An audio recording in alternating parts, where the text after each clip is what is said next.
Picture this. Every achievement you have been taught to celebrate, every monument you have been told marks the dawn of human civilization, every timeline carefully arranged in textbooks and museums, all of it may be nothing more than the most recent chapter in a story that has been written and erased 6 times before. Because beneath the surface of accepted history lies evidence so disturbing, so completely at odds with everything we believe about our origins, that entire institutions have devoted themselves to keeping it hidden. The truth is not that humanity rose once from darkness into light. The truth is that we have risen 7 times, and 6 times before us, entire civilizations reached heights we can barely imagine, only to be wiped from existence so thoroughly that even their names have been forgotten. The first crack in the official story does not come from fringe theorists or conspiracy documentaries. It comes from the Earth itself, from layers of rock and sediment that refuse to cooperate with the timeline we have been given. In coal deposits formed hundreds of millions of years ago, miners pull out metal objects with geometric precision. In limestone dated to epochs when humans should not have existed, researchers find tools of impossible sophistication. In volcanic ash, older than our species, technicians uncover components that resemble modern machinery. These are not isolated incidents. They form a pattern that stretches across continents and geological eras, a pattern that whispers the same impossible message again and again. Someone was here before us. Someone built before us. Someone knew before us. Before we descend further into this investigation, I want to know where you are right now, what part of the world you call home, and what hour of night or day keeps you company as you listen. The images you see throughout this journey are only visual guides, sketches to help the mind wander, not literal recreations. What matters is the evidence, the questions, and the willingness to look at our world with new eyes. Thank you for being here, for trusting this process, for walking with me into the unknown. Now, let us go deeper. The deeper you dig, the stranger the ground becomes. Archaeologists unearth cities with no clear origin, no primitive precursors, no evolutionary development. They simply appear in the historical record fully formed, as if dropped into place by an unseen hand. Temples rise with astronomical alignments so precise they could only have been designed by people who understood the heavens with mathematical clarity. Calendars emerge that track celestial cycles across thousands of years, created by cultures that official history claims were barely capable of agriculture. Massive stones are carved and fitted with tolerances that modern engineers struggle to replicate, positioned in ways that suggest knowledge of forces we have only recently begun to understand. And beneath it all, in layers of earth that should contain nothing but natural formations, objects surface that defy every rational explanation. Researchers try to dismiss these anomalies. They claim contamination, misinterpretation, accidental placement. They suggest that dating methods are flawed, that context has been misunderstood, that coincidence can account for patterns that appear across thousands of miles and millions of years. But the anomalies do not stop. They multiply, they reinforce one another, and slowly, reluctantly, a few brave voices begin to ask the question that institutions fear most. What if the timeline is wrong? What if civilization is not a recent development, not a singular event, but a repeating cycle? What if humanity has risen and fallen not once, not twice, but 6 complete times before our current age? What force could erase a civilization so completely that not even fragments of its language survive? Fire can destroy cities, but knowledge passes through oral tradition. Floods can drown coastlines, but survivors carry their skills inland. Ice can bury continents, but when it melts, the ruins remain. Darkness can last for years, but eventually light returns. No single catastrophe can erase an entire world, but a sequence of catastrophes, a cascading collapse triggered by forces older and more powerful than humanity, a planetary reset that strikes without warning and leaves no time for preparation, that can erase everything. And it has happened before, not once, not twice, 6 times. Imagine that history is not a line, but a wheel. Civilizations rise from simplicity, climb toward complexity, reach heights of knowledge and power, and then collapse with such violence that the survivors are thrown back into conditions barely distinguishable from the Stone Age. The few who endure scatter into remote valleys, high mountains, isolated islands, carrying fragments of what they once knew but lacking the context to rebuild. Their children grow up in a broken world, learning only pieces of the old ways, and their children forget even those pieces. When stability finally returns and new cities begin to rise, the builders believe they are starting fresh, inventing from nothing, pioneering into the unknown.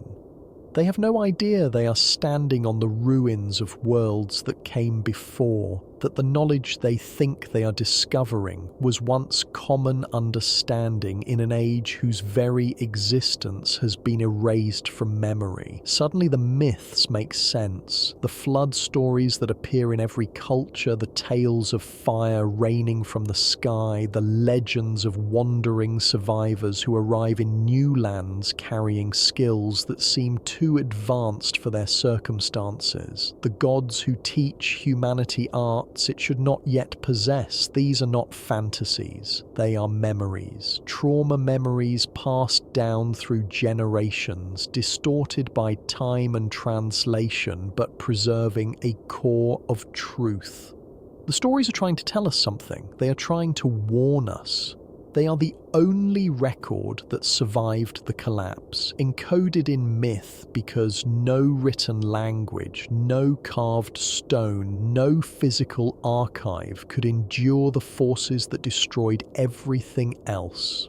If this is true, then we are living in the 7th civilization, and the evidence of the 6 that came before us still exists, scattered and fragmented, buried beneath oceans that rose to swallow entire continents, hidden under deserts that were once fertile plains, locked inside mountains that were once coastlines, encoded in our own DNA as genetic memories of survival against impossible odds. The evidence is there. It has always been there.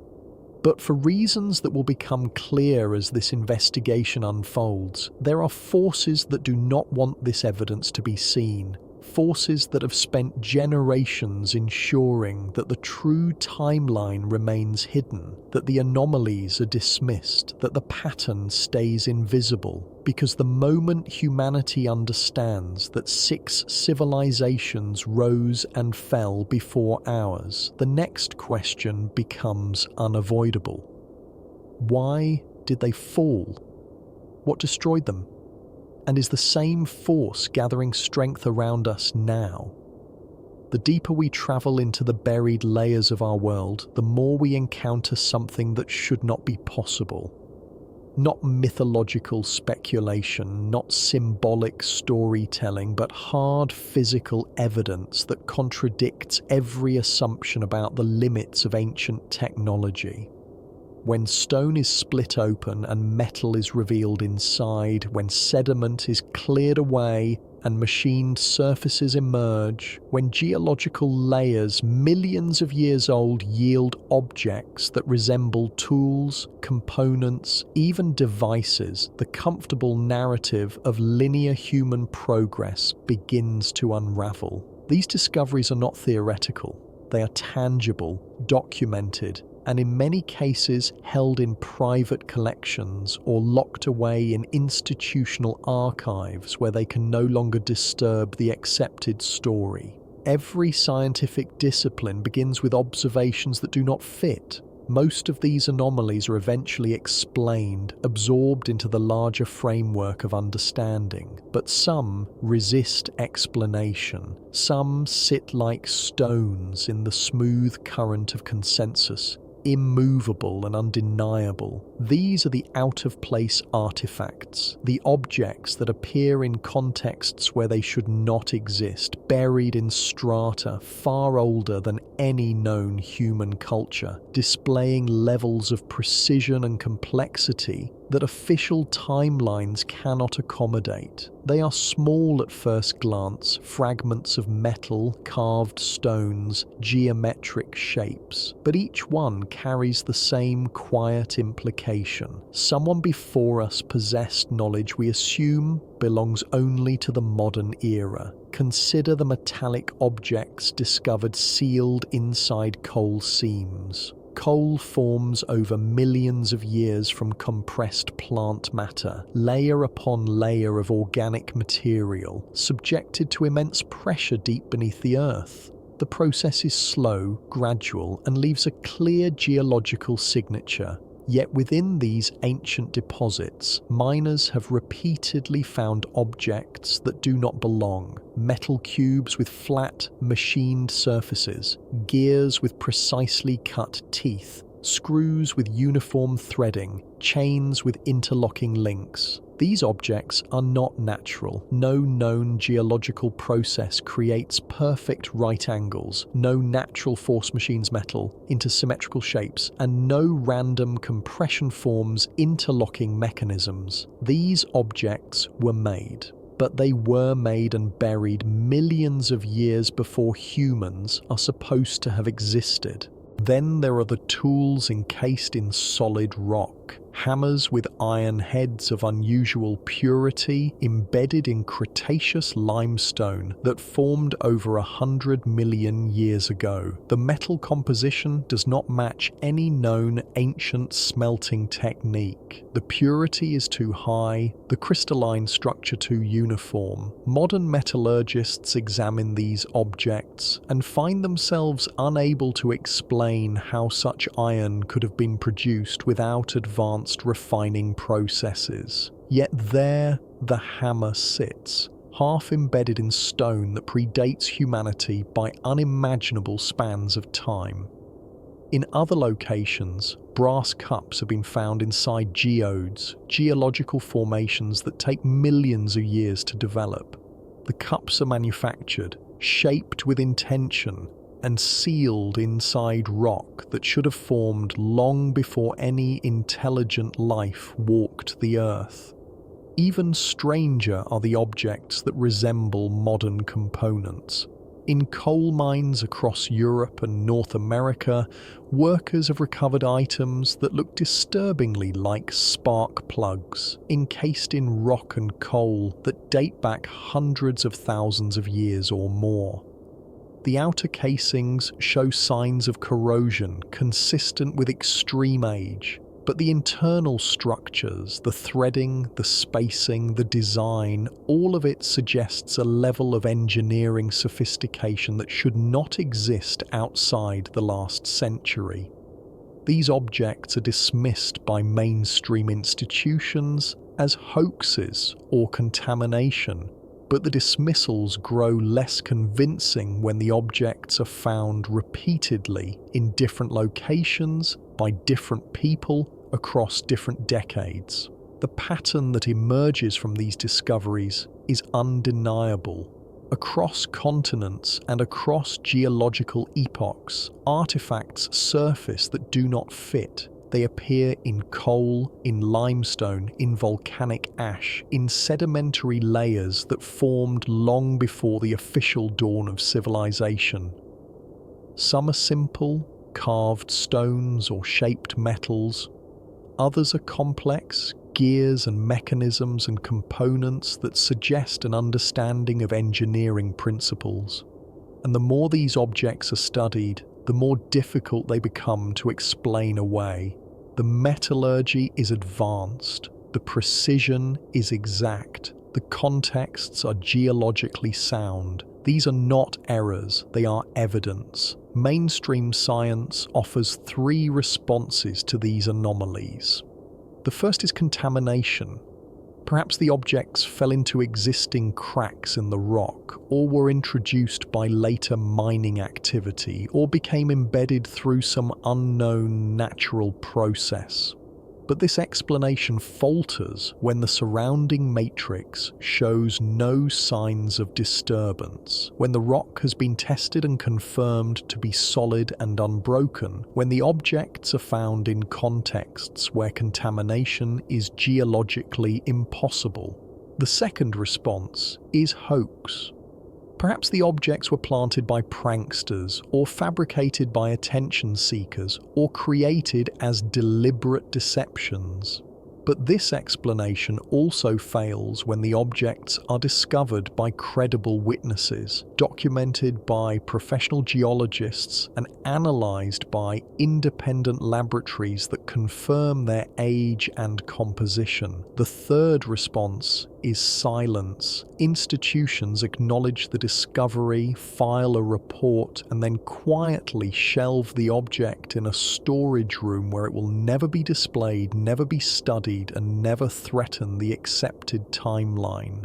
What makes all of this more disturbing is the response when researchers try to investigate further. Reports vanish from archives, laboratories claim samples have been lost or destroyed, museums refuse access to their collections, excavation sites are closed without explanation, often just as promising anomalies begin to surface. The pattern of suppression mirrors the pattern of discovery, as if someone, somewhere, is working to ensure that these objects remain isolated incidents rather than coalescing into a coherent challenge to the historical narrative. And the question that haunts every researcher who encounters this pattern is simple. Why? If these objects are hoaxes, why not expose them? If they are contamination, why not prove it? If they are anomalies with natural explanations, why not study them openly and resolve the mystery? The only answer that fits the behaviour is the one no institution wants to admit. These objects are real, and they threaten the foundation of everything we believe about our past. But the anomalies do not stop with small artifacts. The pattern grows larger, more ambitious, more impossible to ignore.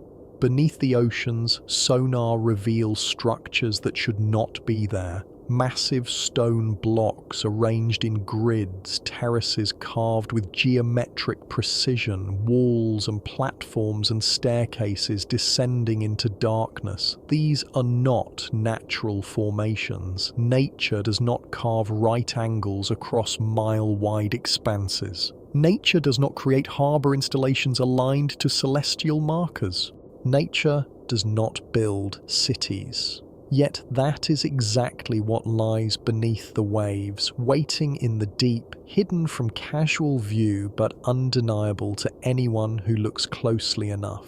The most compelling aspect of these underwater sites is their location. They lie along ancient coastlines in places that were dry land during the last ice age, before the great melting raised sea levels by hundreds of feet. If civilizations existed during that era, if they built cities along those now drowned shores, then their ruins would be exactly where we find them, submerged, silted over, forgotten. The flood myths from cultures around the world speak of lands swallowed by rising waters, of cities lost in a single night, of survivors fleeing inland as the oceans surged higher than anyone had ever seen. These stories are not metaphors, they are memories, and the ruins beneath the sea are proof that those memories are real. As we move deeper into this investigation, the question shifts.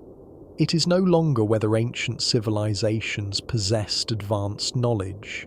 The evidence for that is overwhelming. The question now is, how advanced were they? What did they build? What did they understand? And most importantly, what destroyed them so completely that only fragments remain? In the sections ahead, we will explore the possibility that human history is not a single upward arc, but a repeating cycle, a pattern of rise and fall that has played out 6 times before our own era. It is within those vast stretches of lost time, in the silence between the ages, that the evidence of entire civilizations may be hiding, waiting for us to find them. Beneath the surface of the story we have been taught, beneath the familiar progression from stone tools to bronze to iron to the modern age, there lies a different timeline. One that does not move in a straight line but turns in cycles, rising and falling like the breath of the earth itself. This hidden timeline shows itself in fragments, in anomalies that resist explanation, in memories that appear across cultures as if carried from a single vanished source. And when these pieces are assembled, they form a picture that is both beautiful and terrifying. Civilization is not new. It is ancient. It has risen before and it has fallen before, not once, but many times. And each time it falls, the world forgets, and the cycle begins again. Our textbooks tell us that human civilization began around 12,000 years ago, with the first permanent settlements, the first organized agriculture, the first written languages carved into clay. Before that, we are told, humanity lived as wanderers, hunter-gatherers moving across vast landscapes, surviving but not building, existing but not creating. This narrative is clean, simple and easy to teach. It also ignores the Earth itself, which keeps a far older and far more complex record. Ice cores drilled from the poles contain layers of atmospheric data stretching back hundreds of thousands of years. Ocean sediments preserve the chemical signatures of ancient climates. Fossilized pollen reveals what plants grew where and when. Glacial scars mark the advance and retreat of ice sheets. Extinct river systems trace paths across landscapes that no longer exist. All of this data whispers the same quiet truth. The world has changed drastically and repeatedly, and each time it changed, it reset the conditions for life. Earth is not a stable platform. It tilts on its axis, wobbles in its orbit, shifts its magnetic poles. It experiences cycles of warming and cooling that span tens of thousands of years. Ice sheets advance across continents, locking water into frozen masses and lowering sea levels by hundreds of feet. Then the ice melts, and the oceans surge back, drowning coastlines and flooding river valleys. Volcanic eruptions blanket entire hemispheres in ash, blocking sunlight and triggering years of darkness. Meteor impacts scatter debris across the atmosphere, creating winters that last for decades. These events are not theoretical. They are documented in the geological record, marked by clear transitions between stable periods and catastrophic shifts. And each time the planet undergoes one of these transitions, life reorganizes itself. Species migrate, adapt, or go extinct. Ecosystems collapse and reform, and civilizations, if they exist, rise on stable ground and then fall when that stability shatters. Geologists speak of climate cycles that repeat every 90 to 100,000 years. Biologists map population bottlenecks in the human genetic record, moments when our species nearly went extinct, reduced to small isolated groups struggling to survive. Archaeologists acknowledge gaps in the progression of human development, periods where tool technology appears to leap forward without clear antecedents, moments when knowledge seems to arrive fully formed rather than evolving gradually. One era, humans are simple hunter-gatherers. The next era, they are building monumental architecture, practicing advanced agriculture, tracking celestial cycles with precision. The official explanation is that these leaps represent sudden innovations, moments of genius that accelerated progress. But another explanation fits the evidence just as well. These leaps represent the rediscovery of knowledge that was once common, knowledge that was lost during a collapse, and then slowly pieced back together by the descendants of survivors. If earlier civilizations reached levels of complexity similar to our own, if they built cities and developed technologies and accumulated knowledge across generations, and if they were then destroyed by global catastrophes so severe that only scattered groups survived, then the pattern we see in the archaeological record makes perfect sense. The survivors would carry fragments of the old knowledge, skills they remembered but could no longer fully practice, stories they passed down but could no longer fully understand. When conditions stabilized and new civilizations began to rise, those fragments would resurface, appearing as sudden innovations, as leaps forward, as moments when humanity seemed to know more than it should. The knowledge was not new, it was inherited, recovered, remembered. Stories from ancient cultures everywhere describe these moments. Flood myths appear in hundreds of traditions, separated by oceans and language families, yet telling the same core story. A great deluge rises and swallows the world. Cities are lost. Lands disappear beneath the waves. Survivors flee to high ground, carrying only what they can hold. When the waters recede, they descend into a changed world and begin to rebuild. These stories are dismissed as mythology, as symbolic tales about divine punishment or moral lessons. But mythology often grows from truth. When the same story appears independently across continents, when geological evidence confirms massive flooding at the end of the last ice age, when underwater ruins are discovered exactly where the myths said lost cities would be, it becomes harder to dismiss the shared core as coincidence. Other myths describe darkness lasting for years, ash falling from the sky, fire raining down, cold so severe that entire populations perished. Norse sagas speak of a winter that felt like the end of the world. Indigenous Australian traditions describe a burning rain that fell from the heavens. Sumerian texts record a flood so vast it erased everything. Pacific Island chants tell of oceans rising like living creatures. Indigenous groups across the Americas describe a time when the sky turned the colour of iron and storms of ash buried the land. These are not fantasies, they are memories, trauma memories passed down through oral tradition, preserving the experience of catastrophe in the only form that could survive when everything else was destroyed. The deeper we examine these myths, the more they align with what the Earth itself remembers. Ice cores contain layers of volcanic ash at depths corresponding to sudden climate shifts. Sediment records show abrupt changes in ocean chemistry, temperature, and salinity.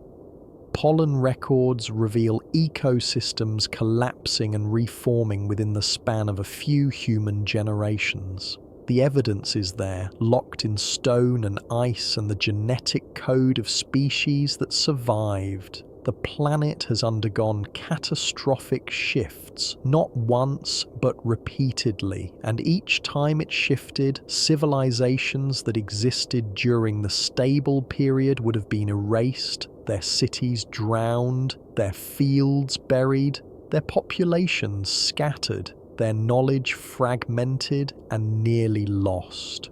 What makes this pattern even more compelling is how quickly civilizations seem to rise after each collapse. It is as if humanity is not starting from zero, but recovering something it once knew. Agriculture appears suddenly in multiple locations, fully developed, as if people already understood crop cycles and domestication. Mathematics re-emerges with sophisticated concepts already in place. Calendars synchronize with celestial cycles that require generations of observation to track accurately.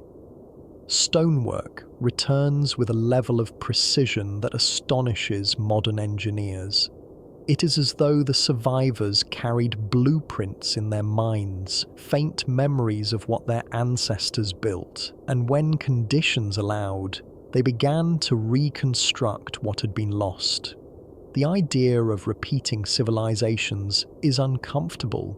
It forces us to see our own world differently, not as the pinnacle of human achievement, but as one chapter in a much longer story.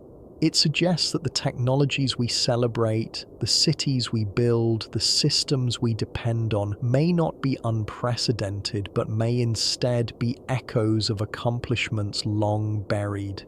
And echoes fade. If the Earth has hosted 6 civilizations before ours, if each one rose to great heights and then collapsed, then the question we must face is inescapable. What brought them to an end? Was it water? Was it fire? Was it ice? Was it something they unleashed themselves? And if we are the 7th, if we are living in the latest turn of the cycle, what forces are gathering around us now? Deeper questions wait ahead. Evidence of floods that reshaped entire continents.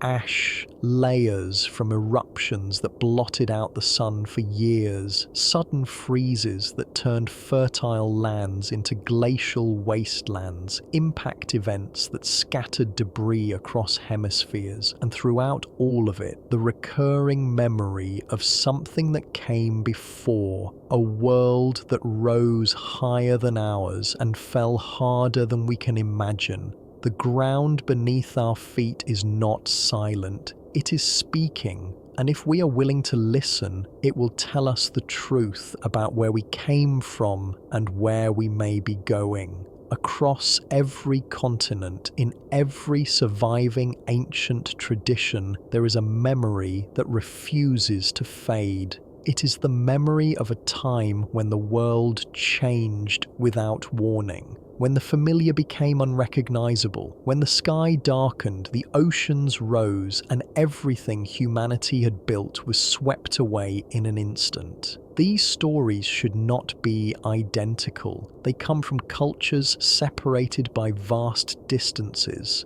languages that share no common root, and epochs spanning thousands of years. Yet the details align with a precision that cannot be explained by coincidence.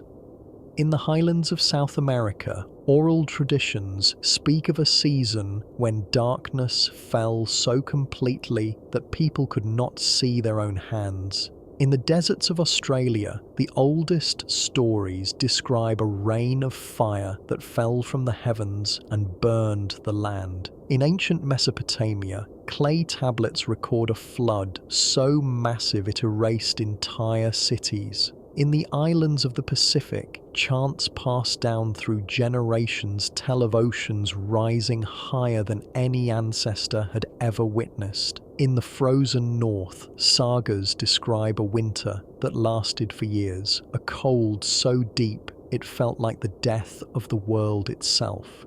Even in the Americas, tribes separated by thousands of miles share stories of a time when the sky turned the color of ash and storms buried the earth. For centuries, scholars treated these tales as allegories. as symbolic narratives meant to teach moral lessons or explain natural phenomena. But geology tells a different story. Ice cores extracted from the polar ice caps contain thin layers of volcanic ash at nearly identical depths, marking a moment when massive eruptions sent debris into the atmosphere. The climate record shows abrupt shifts, moments when temperatures plummeted within the span of a single human lifetime. Glaciers collapsed, releasing torrents of meltwater that raised sea levels by dozens of feet in a matter of decades. Entire ecosystems vanished from the fossil record, replaced by species adapted to radically different conditions. These transitions were not gradual, they were catastrophic, and they left their mark not only in stone and ice, but in the collective memory of every culture that survived them. When cultures that never contacted each other describe the same catastrophe, when they speak of cities lost beneath rising waters and a darkness that lasted for years, it becomes impossible to dismiss all of it as myth. Something happened. Something global. Something powerful enough to rewrite the surface of the planet and traumatize the survivors so deeply that their descendants carried the memory forward for thousands of years. The Younger Dryas event, the Toba eruption, the meltwater pulses, the impact theories, each of these geological phenomena left fingerprints in the earth. They also left their imprint in something far harder to trace, the human memory that survived the chaos. The most unsettling element of these stories is the suddenness they describe. There is no gradual decline, no slow fading, no warning that allowed people to prepare. Instead, there is an abrupt transition. One moment, the world is stable. The next moment, it is unrecognizable. In the geological record, this pattern repeats. One layer of sediment contains evidence of a thriving ecosystem, stable climate, abundant life. The next layer, separated by only a thin boundary, contains signs of fire, flood, chemical imbalance, or catastrophic cooling. It is as if the planet itself turned a page and began a new chapter, leaving no time for the previous world to save itself. In many of the stories, survivors flee to high ground, to mountains, to islands, to places where the rising waters cannot reach. In others, they build vessels, boats, or rafts, anything that can float above the deluge. In nearly all of them, there is a chosen group, a remnant instructed to preserve knowledge, to carry forward the skills and wisdom of the lost world so that when the darkness finally passes, humanity can rebuild. Whether these accounts are literal or symbolic, they reveal a deep human instinct. The understanding that the end of one age is not the end of everything, but the beginning of something new, something smaller, something fragile. More unsettling still are the descriptions of cities swallowed by the sea, temples consumed overnight, towers lost to waves taller than any storm surge recorded in modern history. Entire cultures vanished without a trace, leaving only stories to mark their existence. For most of history, these accounts were dismissed as exaggeration, as the natural tendency of oral tradition to amplify and dramatize. But as sonar technology improves, as divers descend into deeper waters, as researchers map the ocean floor with increasing precision, structures emerge from the shadows, stone platforms where none should be, staircases descending into darkness, walls fitted with blocks too heavy to move by hand, geometric layouts lying exactly where the ancient stories said lost cities would be found. The myths were not exaggerations, they were memories. And there is another pattern hidden within these stories, one that goes beyond mourning the destruction. Many of the myths hint at what existed before the catastrophe. Some speak of an age of brightness, a time when knowledge was abundant and the world was prosperous. Others describe machines that moved without hands, structures that glowed without fire, cities that hummed with energy. A few traditions whisper of a world older than ours, a civilization that rose to heights we can barely imagine before falling into silence.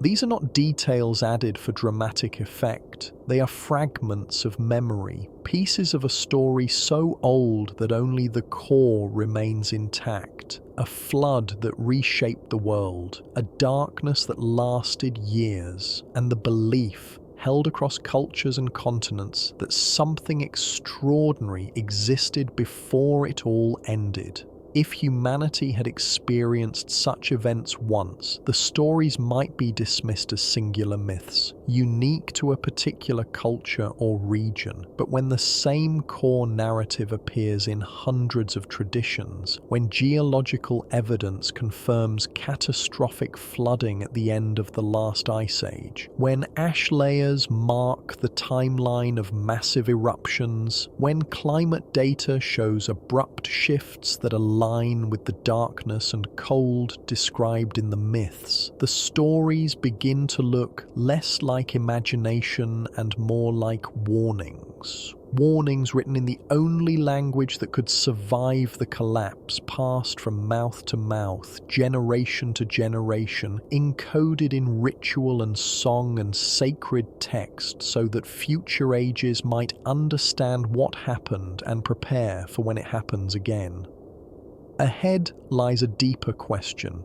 If these floods and ash clouds erased earlier civilizations, if entire worlds were swept away by forces beyond human control, what physical traces of those lost ages might still lie hidden? And more importantly, who or what has gone to such lengths to ensure those traces remain buried, forgotten, and inaccessible to the present world? If the great floods and volcanic winters were powerful enough to erase entire civilizations from the surface of the Earth, then the first place we should expect to find their remnants is not on land but beneath the oceans. Coastlines have shifted dramatically over the last 100,000 years. During the peak of the last ice age, sea levels were 300 to 400 feet lower than they are today. Vast stretches of land that are now underwater were once fertile plains, river valleys, and coastal settlements. If civilizations existed during those eras, if they built cities along the shores of ancient seas, then their ruins would now lie submerged, buried under centuries of silt, hidden from view but waiting to be discovered. And when we finally direct our attention downward, when sonar sweeps the ocean floor and divers descend into the deep, what we find does not resemble nature at all. Across the Pacific, the Indian Ocean, and the scattered archipelagos between Asia and Australia, there are structures that defy geological explanation. They rise from the seafloor like the remnants of forgotten cities.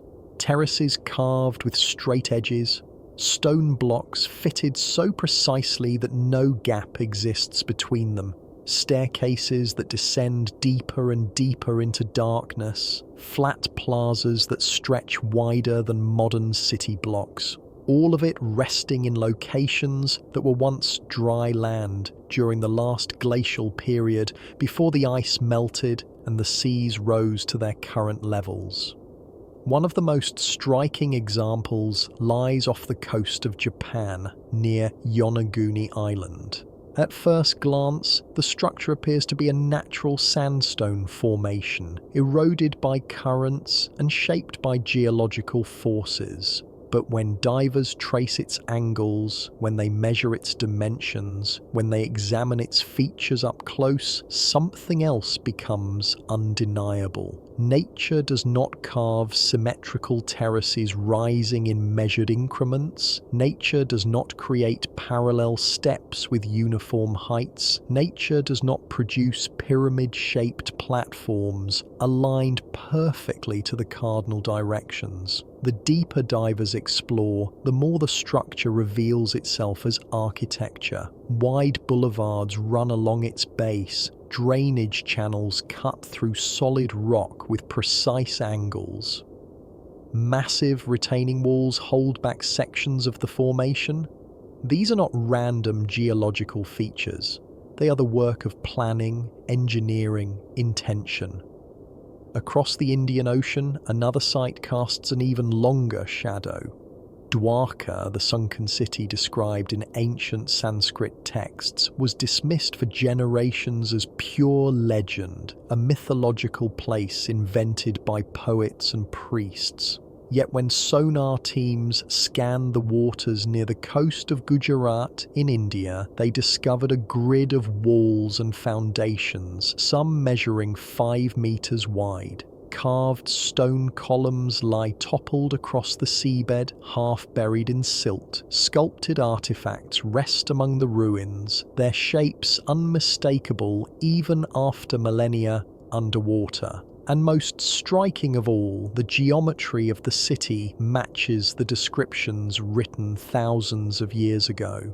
Ancient writers spoke of a port city of unparalleled beauty, a place of prosperity and knowledge that vanished beneath the sea in a single night. It was not a metaphor, it was not an allegory, it was a memory preserved in text until modern technology could finally confirm its truth. Even farther south on the vast Sunda Shelf, sonar sweeps reveal straight channels and rectangular depressions too perfect to be natural formations. Many of these features lie in the shallow waters between Indonesia, Malaysia, and Thailand, in regions that would have been fertile lowlands before the melting of the ice sheets. Researchers have identified what appear to be causeways, harbour basins, and foundations large enough to support monumental structures. Yet these sites are rarely discussed in mainstream archaeology. Most are labelled geological curiosities,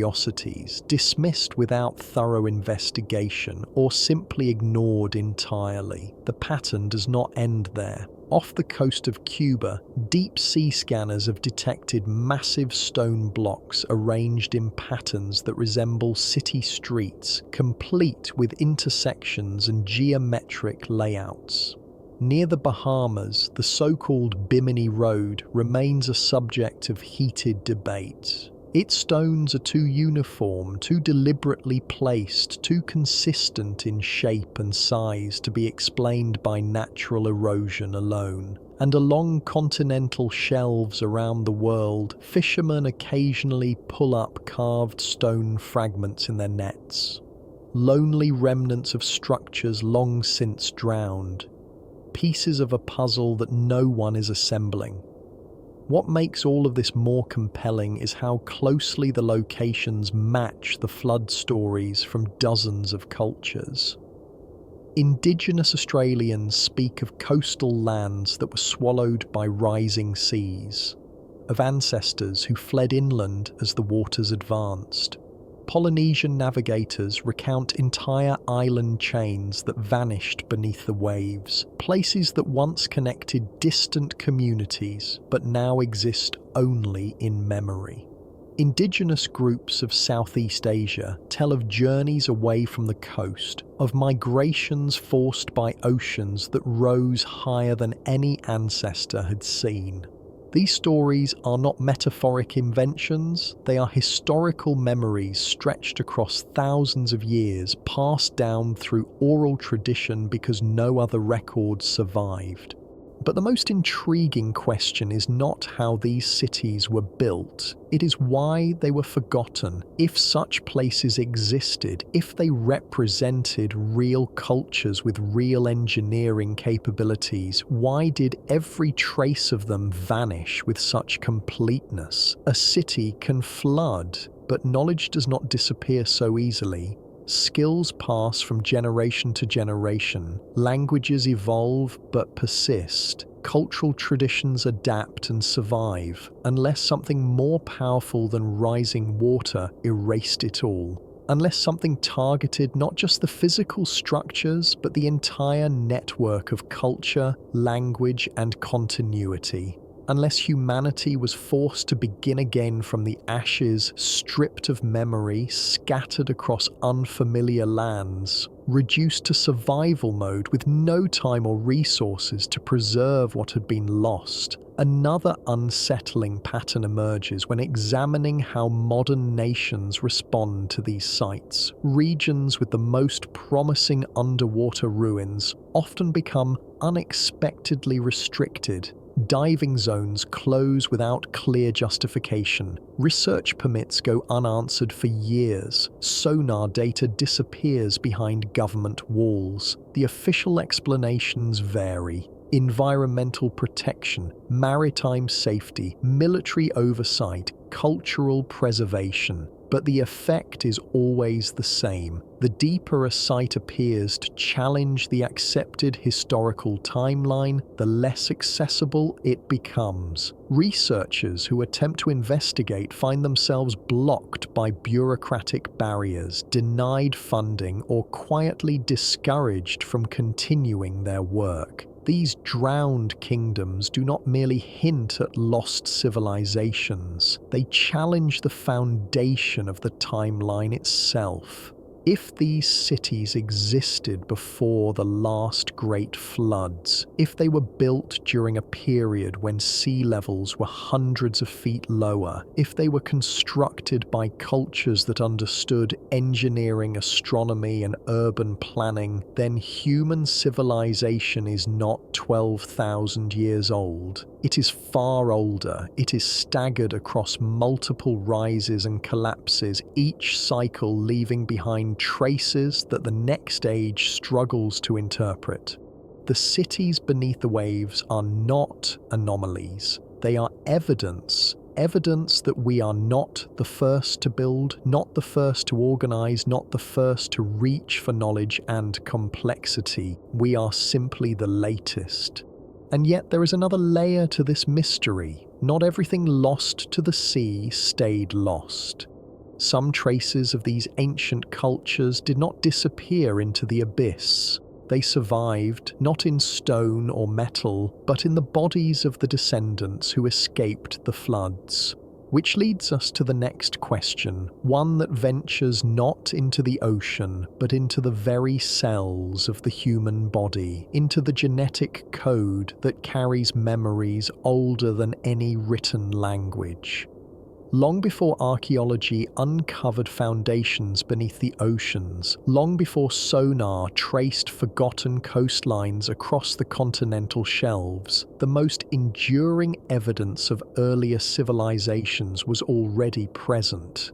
It lived quietly in the human genome, carried forward through generations like a message encoded in biology, drifting through time, waiting to be read. And only recently, as genetic science has advanced to the point where we can decode these ancient signals, have researchers begun to understand what that message might be saying. Human DNA is a vast archive of survival, adaptation, trial, and error. Most genetic variations follow predictable patterns, shaped by climate, diet, disease resistance, and migratory pressures. Populations adapt to high altitudes by developing greater lung capacity. Communities living near the equator produce more melanin to protect against intense sunlight. Groups that relied on dairy farming evolved the ability to digest lactose into adulthood. These are straightforward adaptations, easily explained by environmental factors. But every so often, scientists encounter something different. A genetic signature that does not behave like any ordinary mutation. A cluster of traits that appears too rare to be random, too consistent to be coincidence and too unusual to fit neatly within the known branches of human ancestry. One of the strangest is a cluster found in less than 0.5% of the global population. It is too rare to spread through normal reproduction, too consistent to be a recent development, and too unusual to have arisen independently in multiple locations. Yet it appears across groups that should have no connection, among certain highland communities in India, among isolated coastal tribes of Southeast Asia, among indigenous Australians in remote northern regions, among the Basque people of Western Europe, and scattered lightly through populations that live near the remnants of submerged civilizations, near coastlines that were once dry land, near places where the flood myths are strongest.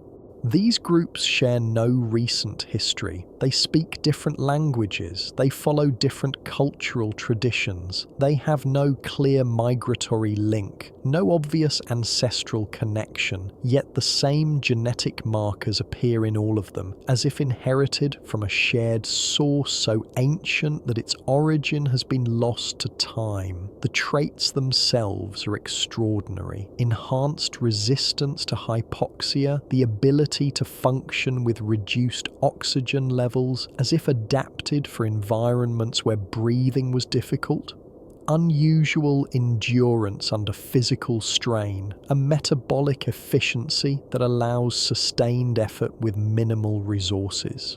And most intriguing of all, mild but measurable enhancements in spatial mapping regions of the brain, the areas that process navigation, direction, geometric understanding, and environmental recognition. These are not the kind of traits that emerge randomly. They are not isolated mutations.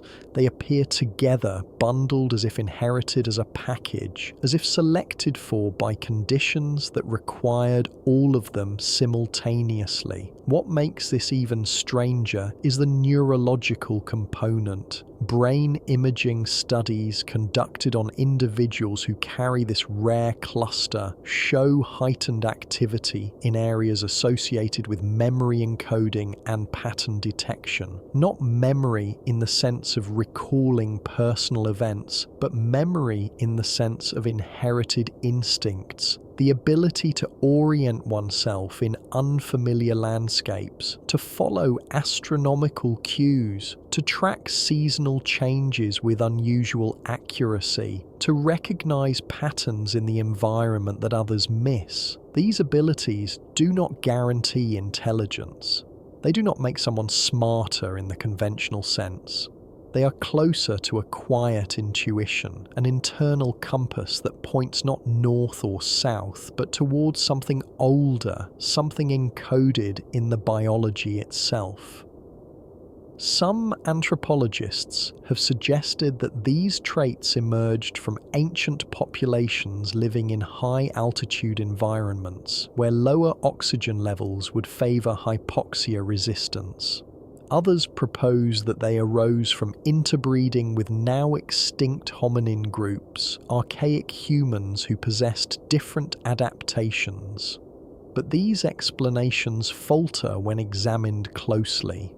The genetic cluster appears in populations where altitude is irrelevant, where archaic hominins are not known to have existed, where environmental factors do not justify such specific adaptations. Instead, the pattern aligns with something far older and far more fragile. It aligns with the survivors. Communities whose ancestors fled rising seas. Communities whose oral histories speak of journeys across drowned lands, of cities abandoned as the waters advanced, of knowledge carried forward by those who escaped. Communities that remember, even if only in fragments, the world that came before the flood. These populations do not carry the genetic markers because they evolved them recently. They carry them because their ancestors survived conditions that killed everyone else. conditions so extreme that only those with these specific traits endured long enough to pass them on. The more scientists examine this cluster, the more unusual it becomes. One gene influences cellular repair in a way that resembles adaptations found in deep-diving mammals, species that can hold their breath for extended periods and withstand pressure changes that would kill most animals. Another gene alters metabolic efficiency during periods of low sunlight, as if adapted for a time when ash or debris blocked the sky for years. A third gene shows hints of ancient selective pressure that does not match any known climate shift of the last 50,000 years. The pressure appears older, deeper, more catastrophic. It suggests survival not through a single event, but through repeated cycles of extreme upheaval. And then comes the most unsettling observation of all. The cluster is becoming more active. Epigenetic markers, chemical tags that sit on top of the DNA and regulate gene expression, show signs of awakening. These markers were dormant for generations, silent, inactive.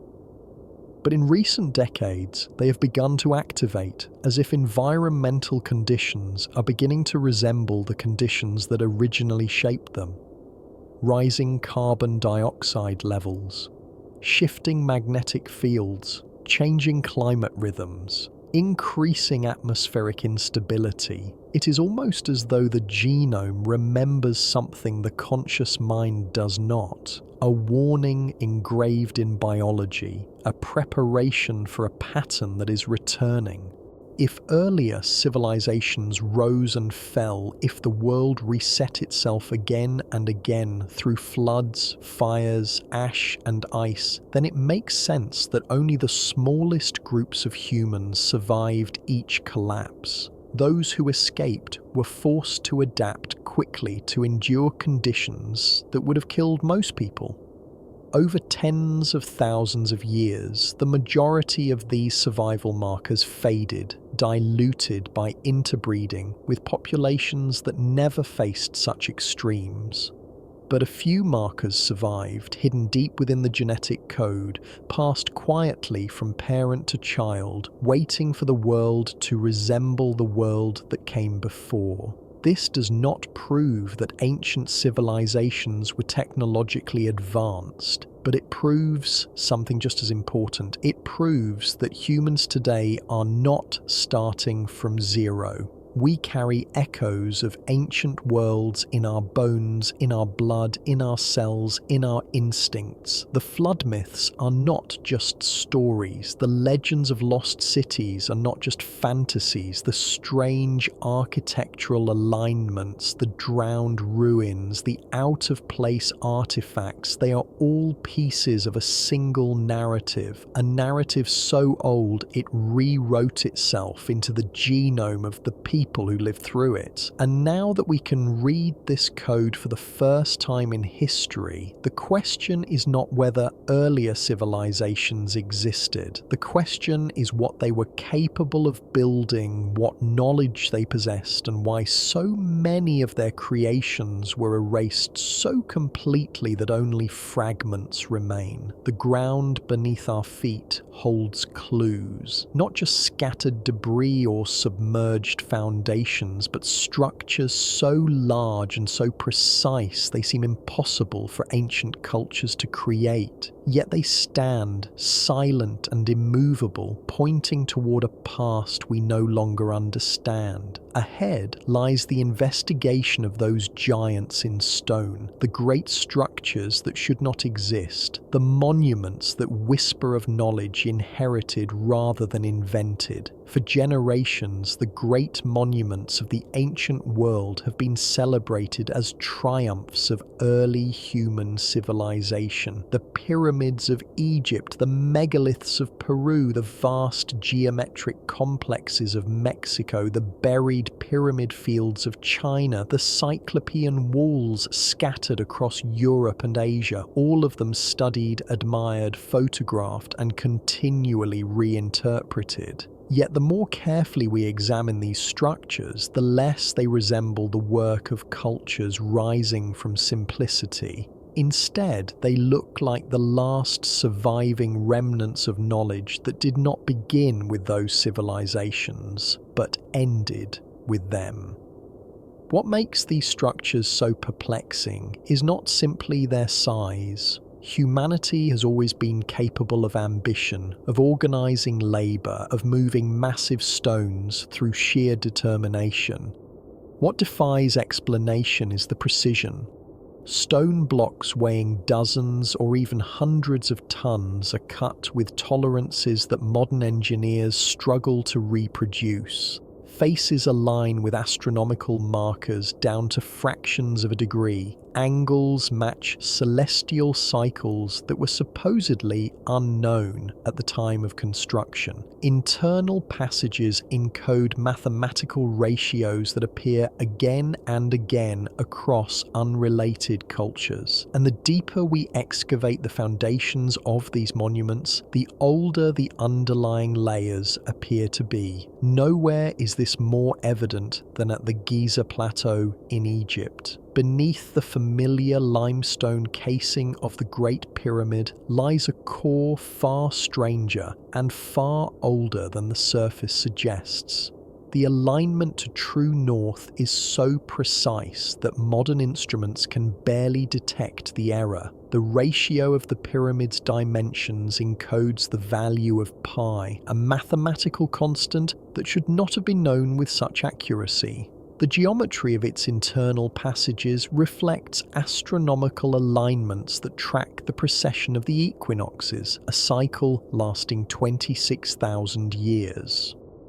The pyramid stands not as a beginning but as an echo, a monument whose surface may be younger but whose design whispers of knowledge carried across a gulf of forgotten time.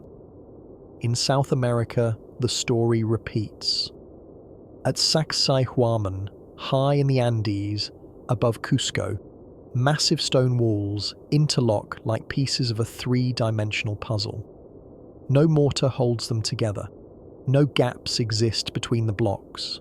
No two stones are the same shape, yet each one fits its neighbours with a precision that defies replication. The blocks are not rectangular, they are polygonal, irregular, uniquely carved to fit into the larger structure. Modern engineers using laser mapping technology cannot fully explain the method used to achieve such accuracy. And the most unsettling detail is this. The older layers lie beneath the Inca stonework, not above it. The Incas themselves, when asked about these walls, claimed they did not build the foundations. They inherited them. Across the ocean, the ancient city of Teotihuacan in Mexico reveals another anomaly. The layout of its pyramids mirrors the orbital spacing of planets in the solar system, with distances between structures proportional to the distances between celestial bodies. The Pyramid of the Sun sits atop a cave that has been modified into a perfect clover-shaped chamber, its geometry too precise to be natural. The Avenue of the Dead, the central thoroughfare connecting the pyramids, aligns not with a solstice or equinox, but with the setting point of a specific star during a distant epoch. Whoever designed this city planned it with knowledge of the heavens far beyond the needs of an early agrarian society. In China, entire pyramid fields remain hidden beneath forested hills, officially classified as burial mounds, but shaped with geometric exactness. Many are oriented towards celestial events no longer visible due to changes in Earth's axial tilt.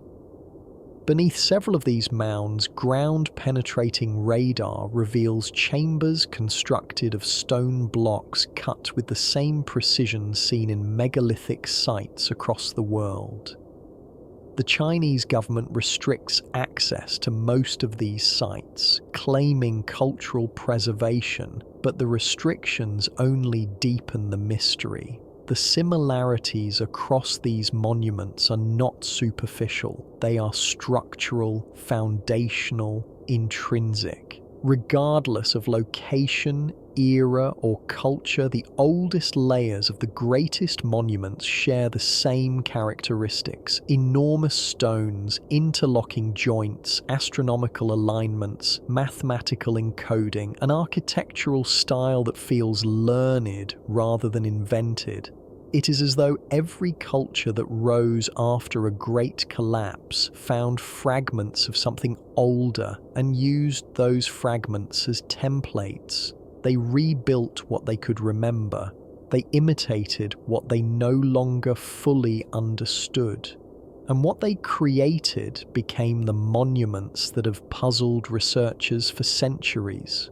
If all of these structures were simply the product of human ingenuity evolving naturally over time, we would expect to find a clear progression. Early attempts should be crude, later attempts more refined. Techniques should improve gradually as knowledge accumulates. But that is not what we find. The oldest structures are the most precise. The youngest often decline in accuracy. Construction methods do not improve over time. They fade. This inversion is not natural. Technology does not regress without cause. It regresses when knowledge is lost. Another clue lies in the positioning of these monuments. Many stand along fault lines where tectonic forces concentrate. Others sit atop geological formations rich in quartz, basalt, or magnetic minerals. Some align with global grids that remain unexplained, patterns of spacing and orientation that repeat across continents. It appears these ancient builders were not simply creating temples or tombs. They were constructing something functional, something energetic, something that interacted with the earth itself. Whether they served as observatories, resonators, power stations, or markers of an older world is uncertain. But what is certain is this: the cultures historians credit with building these structures did not possess the necessary tools, techniques, or knowledge, at least not according to the official story. Yet the monuments exist. The challenge always returns to the same question. If earlier civilizations built these foundations, where did they go? What force erased nearly everything except the stones too heavy to destroy? The answer may lie not in the ruins we can see, but in the clues those ruins point toward. Clues that suggest Earth has not hosted one civilization but many, each rising higher than the last before vanishing into silence. And if 6 worlds came before ours, leaving only these fractured remnants, then the next mystery becomes unavoidable. What ended each of them? And what does that mean for us now? Ahead lies the deeper exploration of those vanished cultures, the civilizations erased before history began, and the patterns hidden within their rise and fall. If the monuments that still stand on the surface of our world are echoes of something older, then the civilizations that built the originals must have risen and fallen long before any written record. Unlike modern societies which leave behind metals, plastics, concrete, and digital traces, these earlier worlds appear only in fleeting geological signatures, fragments of tools, and memories preserved through myth. Their outlines are faint, their details are scattered. But when the fragments are placed together, they begin to reveal a pattern far more complex than the simple story of humanity rising once from primitive origins. The first of these forgotten civilizations appears to have thrived in what is now Southeast Asia during a time when the Sunda Shelf formed a vast landmass connecting the islands of Indonesia, Malaysia, and Thailand. This region, now largely underwater, once contained river systems, fertile plains, and long coastlines perfect for early settlement. Geologists estimate that tens of millions of people could have lived there before rising seas consumed the land at the end of the last ice age. If this culture mastered agriculture, navigation, and coastal engineering, their disappearance in a catastrophic flood would explain both the silence in the archaeological record and the flood myths that originated across the surrounding continents. The survivors would have fled inland, carrying fragments of knowledge they could no longer fully apply, and their descendants would have rebuilt on higher ground, never knowing the full extent of what had been lost. Another civilization seems to have flourished in what is now the Sahara Desert, back when it was a green expanse filled with lakes, rivers, and thriving ecosystems. Ancient rock art from the region depicts boats, cattle, and human gatherings that resemble organized societies rather than nomadic wanderers. Beneath the sands, radar scanning has revealed geometric shapes, buried structures, and patterns that hint at large permanent settlements. This civilization may have been the bridge linking early African, Mediterranean, and Mesopotamian cultures, a hub of trade and knowledge that was erased when the climate shifted and the desert expanded, consuming everything in its path. The survivors would have migrated to the Nile Valley, to the coasts, to the highlands, carrying with them the seeds of the cultures that would later be credited with inventing civilization. Far to the north, the region between Siberia and Alaska, known as Beringia, offers yet another clue. During the last ice age, it was not a frozen wasteland but a temperate grassland supporting vast herds of megafauna and the human populations that hunted them. What is rarely discussed is the scale of this landmass and its potential for early development. Beringia was not merely a migration route, a bridge between continents. It was a homeland, a place where unique adaptations emerged, where cultures developed in isolation, perhaps even where technologies suited to cold climates and large animal management were first invented. When sea levels rose, the entire region vanished beneath the Bering Strait, leaving behind only scattered genetic hints among northern populations and faint memories in the oral traditions of indigenous groups. In the Indus Valley, the ruins of Mohenjo-Daro and Harappa show signs of an advanced urban culture that seems to have appeared almost fully formed. Their grid layouts, sophisticated drainage systems, uniform brick sizes, and standardized weights suggest a civilization inheriting knowledge rather than inventing it from scratch. Beneath the visible ruins lie older layers, less understood, hinting at a pre-existing culture that may have carried forward traditions from an even earlier age. The collapse of the Indus Valley civilization coincides with climate shifts and possible flooding, and the survivors appear to have scattered, their knowledge fragmenting into the smaller cultures that followed. Across the Mediterranean, the islands of Crete, Cyprus, Sardinia, and Malta contain ruins so old and so complex they defy placement on the accepted timeline. Some structures feature stonework reminiscent of sites thousands of miles away, suggesting a maritime culture with far-reaching influence. Massive harbour installations imply sophisticated navigation, trade networks, and possibly technologies that allowed them to manipulate coastal environments. The collapse of these cultures coincides with volcanic eruptions, earthquakes, and sudden sea level changes. The survivors would have fled to mainland Europe, to North Africa, to the Eastern Mediterranean, carrying fragments of their maritime knowledge into the cultures that rose in their wake. The sixth, and perhaps most enigmatic civilization, may have risen within the Amazon basin.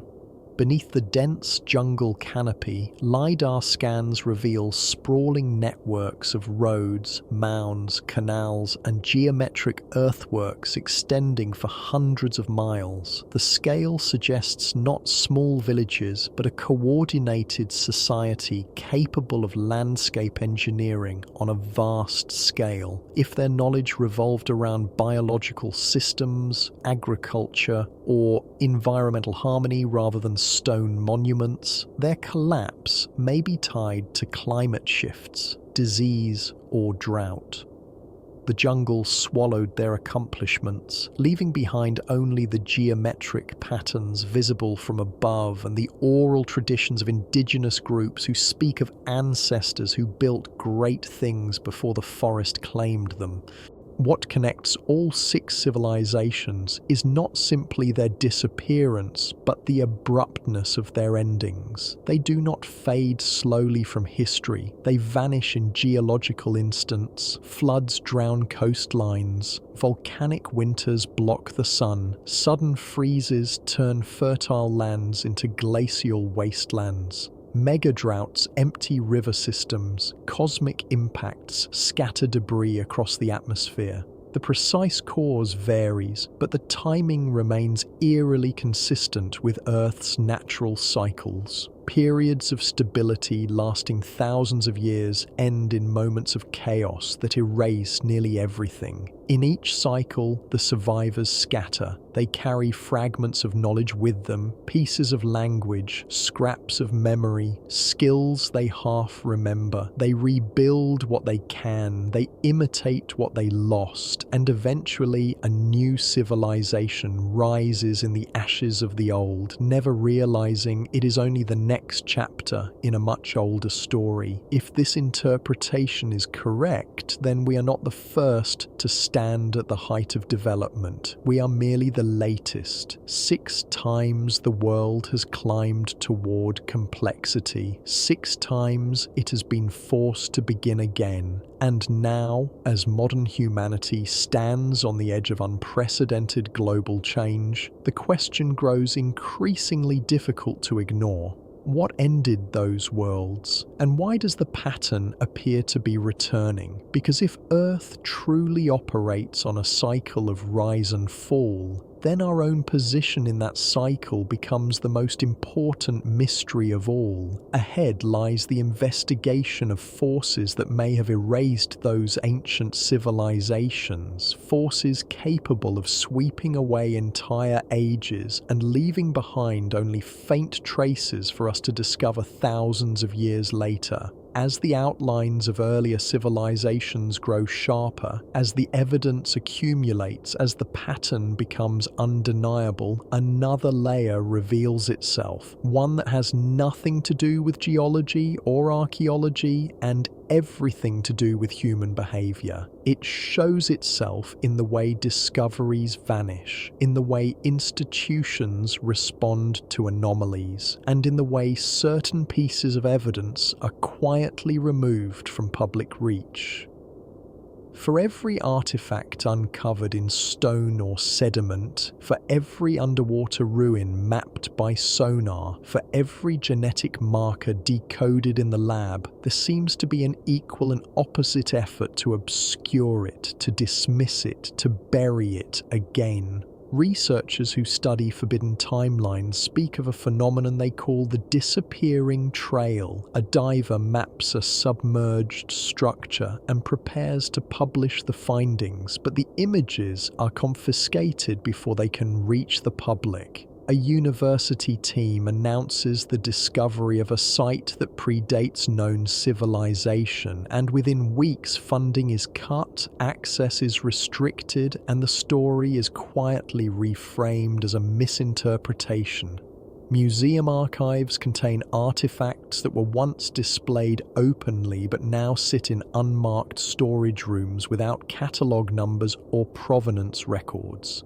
Satellite imagery sweeps over regions of interest, and the resulting data vanishes behind digital walls, classified for reasons that are never explained. These incidents are often dismissed as administrative mistakes, bureaucratic reshuffling, or simple coincidence. But coincidences rarely form repeating patterns, and here the pattern is unmistakable. The older the discovery, the more precise the craftsmanship, the more advanced the implied technology, the faster it disappears from public view. The more a finding threatens the accepted timeline, the more barriers appear to prevent its investigation. Why does this happen? There are several possibilities, each unsettling in its own way. One possibility is institutional inertia. Entire academic fields are built upon the idea that civilization began recently, that humanity's rise was linear, that our modern world represents the first time our species has achieved complexity. If evidence surfaces that contradicts this narrative, it threatens careers, theories, textbooks, funding structures, and the foundations of long-accepted frameworks. It is easier to bury anomalies than to rewrite the story, easier to dismiss a discovery than to confront the implications of what it might mean. Another possibility is national interest. Underwater ruins often lie near strategic coastlines. Ancient structures built on geological hotspots could have implications for energy research, military technology, or mineral exploration. Governments have a long history of classifying anything that might offer a competitive advantage, anything that could be weaponized, anything that reveals weaknesses in infrastructure or defense. If ancient sites contain clues to technologies we do not yet understand, if they suggest methods of construction or energy manipulation that could be reverse engineered, then restricting access becomes a matter of security. But there is a third possibility, one that aligns uncomfortably well with the global consistency of the suppression. It is the idea that the concealment is organized not to protect individual nations, but to protect stability itself. Because if the public learned that 6 civilizations rose before ours, that each one reached a height similar to or beyond our own, and that each one collapsed abruptly and catastrophically, the implications would be profound and destabilizing. It would mean our modern world is not unique. It would mean our technologies are not unprecedented. It would mean we are vulnerable to the same cyclical forces that erased those earlier ages. It would mean everything we think of as permanent, cities, systems, economies, infrastructures, could be swept away in a geological instant. In this view, the suppression is not malicious. It is preventative. Those in positions of power may believe they are shielding society from panic, protecting economies from collapse, maintaining order, and buying time until humanity is prepared to confront the reality of its place in the cycle. Such a perspective, while paternalistic, is not impossible. History is filled with examples of elites choosing silence over revelation, controlling information to maintain stability, withholding truths they believe the public is not ready to handle. If such groups exist, whether formal councils, loose networks of researchers, hidden committees within governments, or international coalitions operating behind closed doors, their influence appears in the same places. Restricted access to ruins, classified satellite data, sudden closures of archaeological sites, research papers withdrawn without explanation, funding redirected away from anything that threatens the accepted timeline, permits denied before excavation can begin, digital records wiped minutes after anomalies appear in public archives. The pattern is global, not confined to any one nation or political ideology. And the strangest part is this: the suppression often begins before a discovery can even be analysed, as if someone, somewhere, recognises the significance far faster than any academic committee could. Sonar scans are flagged before divers reach the water. Excavation permits are denied before soil is disturbed. Artifacts are seized before laboratories can run tests. It suggests preparedness, a standing protocol waiting to be triggered, a system designed to respond instantly whenever certain thresholds are crossed. This raises a deeper question. If these earlier civilizations did exist, if their ruins lie beneath the oceans and their memories survive only in scattered myths, who else has known this? Did the survivors of the last cycle warn their descendants? Did remnants of their knowledge pass secretly through priesthoods, mystery schools, guilds, or esoteric societies? Is the modern suppression not the beginning of concealment, but the continuation of a tradition thousands of years old? These are dangerous ideas, but they align with the consistency of the silence. If someone has spent generations protecting humanity from the truth of its past, then perhaps they believe the past contains not just knowledge but danger, something powerful enough to erase entire worlds, something we may be approaching again. Because the final pattern, the one that makes all the others meaningful, is the recurrence of collapse. Every prior civilization appears to have ended abruptly. Every cycle aligns with geological upheaval, and as we examine our own era, the same signals begin to appear once more. If knowledge of these cycles has been hidden, if the truth has been suppressed for reasons of stability or control, then the last question to ask is the most important one of all. What does the past say about our future? Ahead lies the final movement in this journey, the coming of the next cycle, the signs that it may already be unfolding, and the choice that faces humanity as we stand at the threshold of the 8th age. If the traces of 6 forgotten worlds lie scattered beneath our feet, hidden under oceans and buried in sediment, and if the 7th is the one we now call modern humanity, then every clue gathered throughout this investigation points toward a single inescapable conclusion. We are not at the beginning of our story. We are standing at the threshold of its next chapter.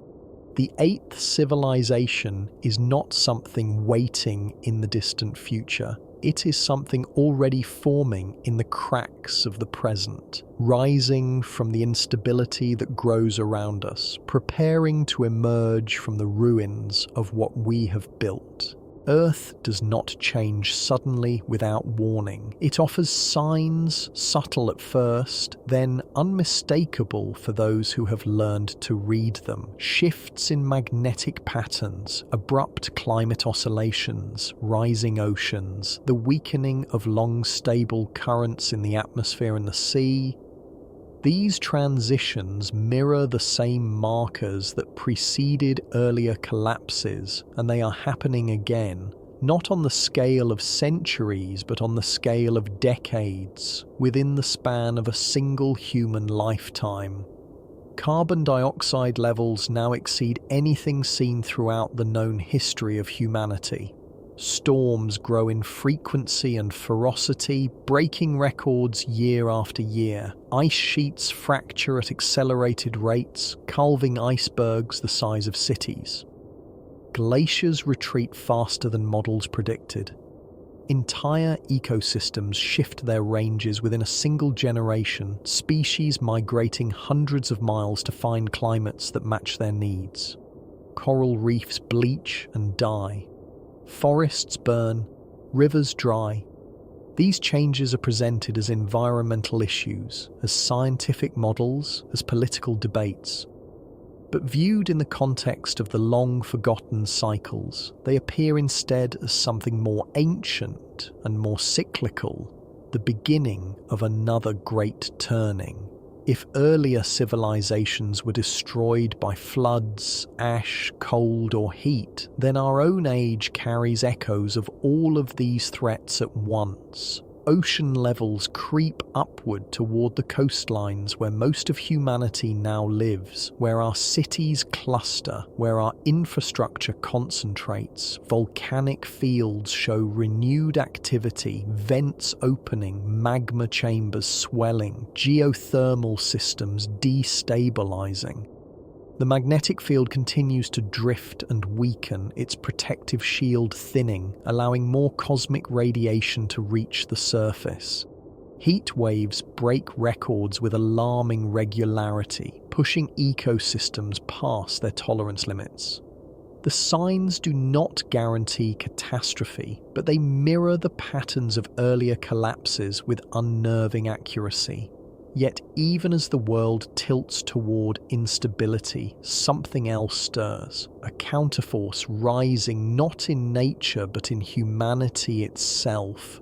The rare genetic cluster carried by scattered populations across the globe, the strange inheritance of survivors from earlier cycles, is awakening. Epigenetic studies reveal increased activity in metabolic pathways once tied to endurance under extreme climatic stress. Neurological markers associated with spatial memory and environmental awareness show heightened development in younger generations, as if something dormant is reactivating.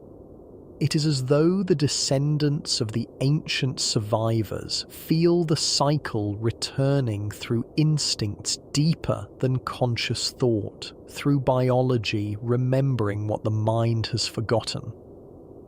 At the same time, technologies are emerging that resemble shadows of the lost ages, not in form but in function. We rediscover solar energy just as earlier civilizations seem to have harnessed the sun. We explore quantum computing and biological systems, echoing the Amazonian earthworks that once shaped entire ecosystems through living processes.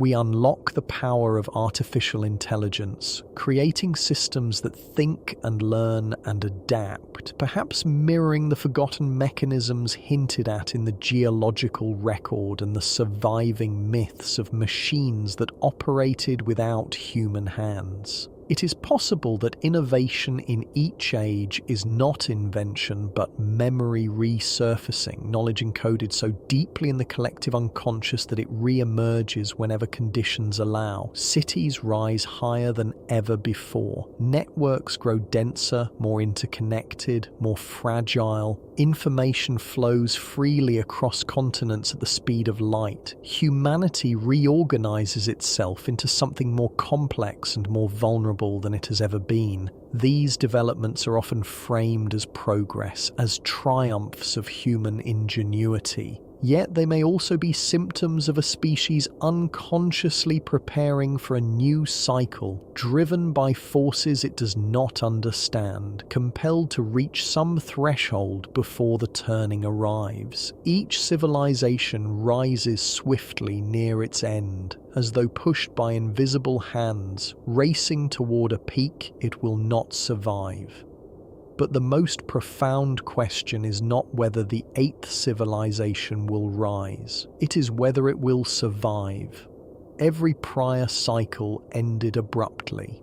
Knowledge scattered, cities drowned, landscapes were rewritten, populations collapsed, only fragments endured, carried by the survivors who preserved memory in their blood and stories, who passed down what they could and forgot the rest. Our cycle may not be different unless our response is different.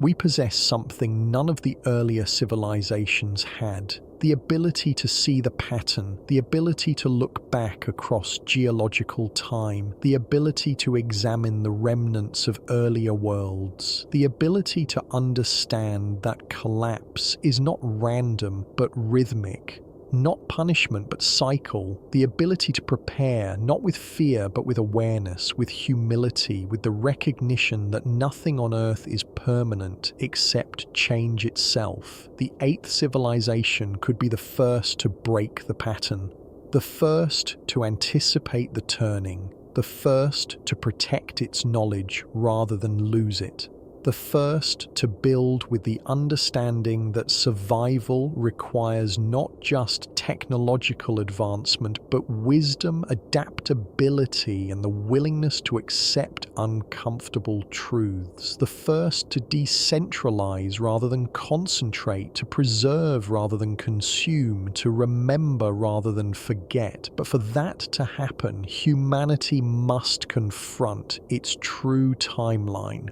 It must understand that it stands atop the ruins of many worlds, inheriting both the triumphs and the mistakes of those forgotten ages. It must move forward with humility, curiosity, and the willingness to rewrite everything we thought we knew. It must recognize that the monuments beneath the sea, the artifacts in the rock, the genetic markers in our cells, the myths passed down through millennia, all of it is trying to tell us something. All of it is warning us. If we succeed, if we listen, if we learn, the eighth civilization may rise into an age unlike any before, an age that understands its place in the cycle, an age that respects the forces that shape the world, an age that builds not just for today, but for the ages that will come after, knowing that collapse is not the end, but a transition, a turning of the wheel. If we fail, if we ignore the signs, if we dismiss the evidence, if we continue to believe we are unique and unprecedented and immune to the forces that erased every civilization before us, then we will become another silent layer in the earth, another whisper in myth, another lost world waiting to be rediscovered thousands of years from now, when the ninth civilization rises and wonders who built the ruins they find beneath the waves. The cycle is returning. The signs are here. The evidence is undeniable, and the future will be shaped not by those who deny the past, but by those who dare to see it clearly, who accept the truth no matter how uncomfortable, who prepare not with panic but with purpose. This is only 12,300 words. Continue another 8,1509. The question that haunts every researcher who dares to look beyond the accepted narrative is not whether earlier civilizations existed. The evidence, scattered and suppressed as it is, makes that conclusion nearly unavoidable. The question that truly matters is what they knew. What technologies did they possess? What understanding of the natural world did they achieve? And most unsettling of all, what did they discover that we have not yet rediscovered? Knowledge so powerful it may have contributed to their own destruction. The conventional view of ancient technology is patronizing at best. We are taught that our ancestors were clever but limited, capable of moving massive stones through sheer determination and vast labor forces, but incapable of sophisticated engineering. We are told they aligned their monuments to the stars through patient observation and trial and error, not through mathematical precision. We are assured that any resemblance between ancient achievements and modern capabilities is either coincidence or the result of universal human problem solving. But this narrative collapses under the weight of physical evidence that refuses to cooperate.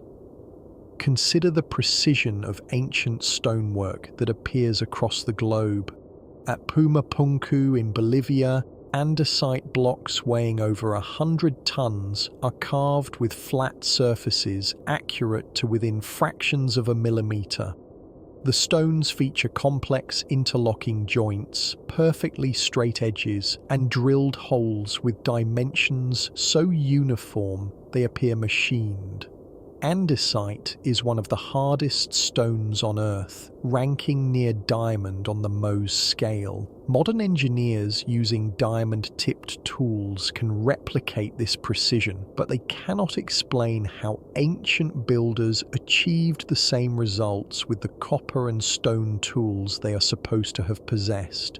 In Egypt, the granite blocks in the Valley Temple beside the Sphinx show similar precision. The surfaces are flat to tolerances that require modern instruments to detect variance. The corners meet at perfect right angles. The massive blocks fit together so tightly that a sheet of paper cannot slide between them. Granite is even harder than andesite, and working it to such precision requires not just skill, but technology. Tools capable of cutting and polishing stone with mechanical consistency. But the precision goes beyond cutting. At many ancient sites, blocks weighing dozens of tons are lifted to heights that should have required cranes, positioned with accuracy that should have required surveying equipment, and fitted together with tolerances that should have required measurement tools we assume did not exist. The official explanation is always the same: ramps, levers, rollers, rope, and vast numbers of workers. Yet experiments attempting to recreate these achievements using proposed ancient methods consistently fail to match the precision, the scale, or the speed that the monuments themselves demonstrate. Then there is the question of ancient metallurgy. The iron pillar of Delhi, standing over 23 feet tall and weighing more than 6 tons, has resisted rust for over 1,600 years. Modern metallurgical analysis reveals iron of unusual purity and a protective coating that forms through a process involving precise control of phosphorus content during smelting.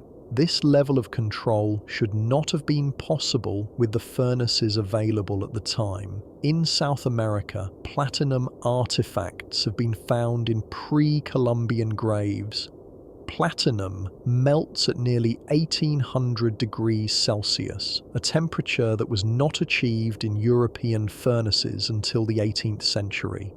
Yet somehow, cultures with supposedly primitive technology were working with it thousands of years earlier. Ancient texts hint at even stranger capabilities. Sanskrit epics describe vimanas, flying machines that moved through the air and could travel great distances. These descriptions include details about construction materials, propulsion systems, and navigational methods. Mainstream scholarship dismisses these as mythology, as poetic exaggeration, but the descriptions are technical, specific, and consistent across multiple texts.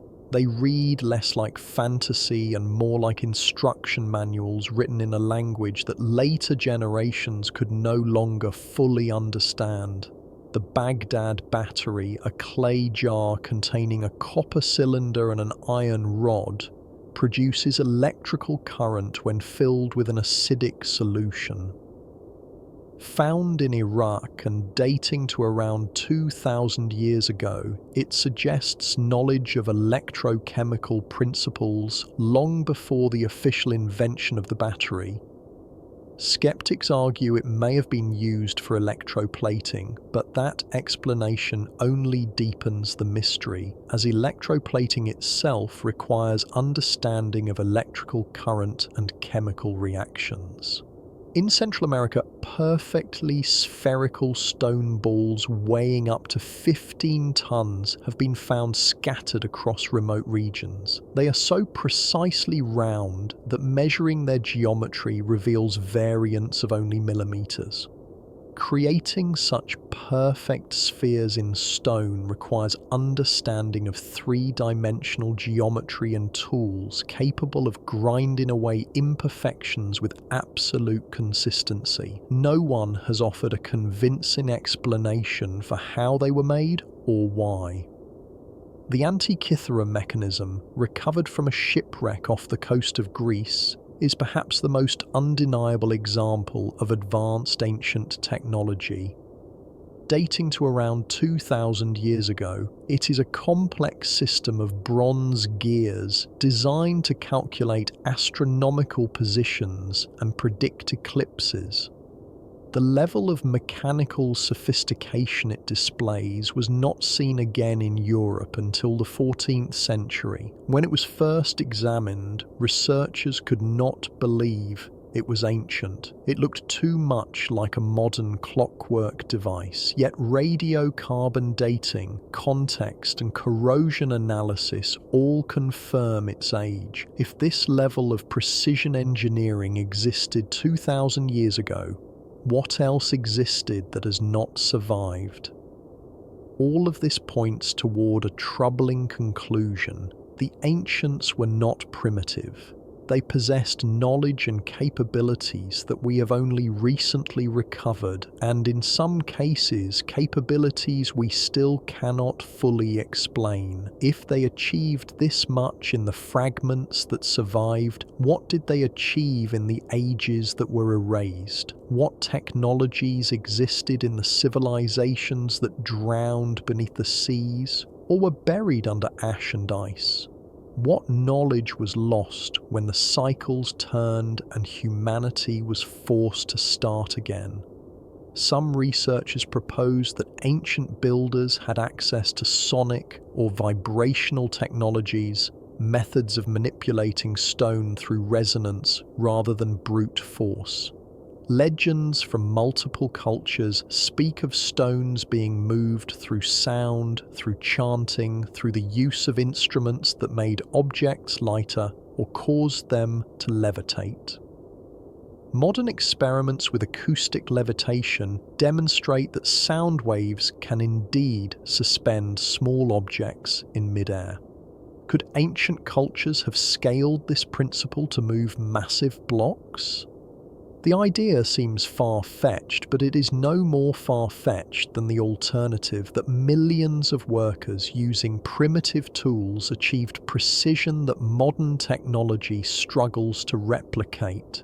Others suggest that ancient civilizations understood electromagnetic forces in ways we are only beginning to rediscover. Many megalithic sites are located at points where the Earth's magnetic field shows unusual properties. Stones used in construction often contain high concentrations of quartz, a material that generates piezoelectric charge when compressed. Could ancient builders have been constructing devices that interacted with natural energy fields, generating power or facilitating communication over vast distances? The idea aligns uncomfortably well with myths of temples that glowed without fire, of stones that hummed with energy, of structures that seemed alive. The mathematics encoded in ancient monuments also suggests knowledge that should not have existed. The Great Pyramid encodes not only pi, but also the golden ratio, the speed of light in its geographic coordinates, and the mean radius of the Earth in the relationship between its height and base perimeter. Critics argue these are coincidences, that humans naturally stumble upon certain proportions, but the precision is too exact, the encoding too consistent, the repetition across monuments too frequent to be dismissed as accident. And then there are the maps. The Peary Rays map, created in the 16th century, shows the coastline of Antarctica as it would have appeared before it was covered in ice, a detail that should have been impossible to know. The map is attributed to compilations of older sources, suggesting that someone at some point mapped Antarctica when it was not frozen.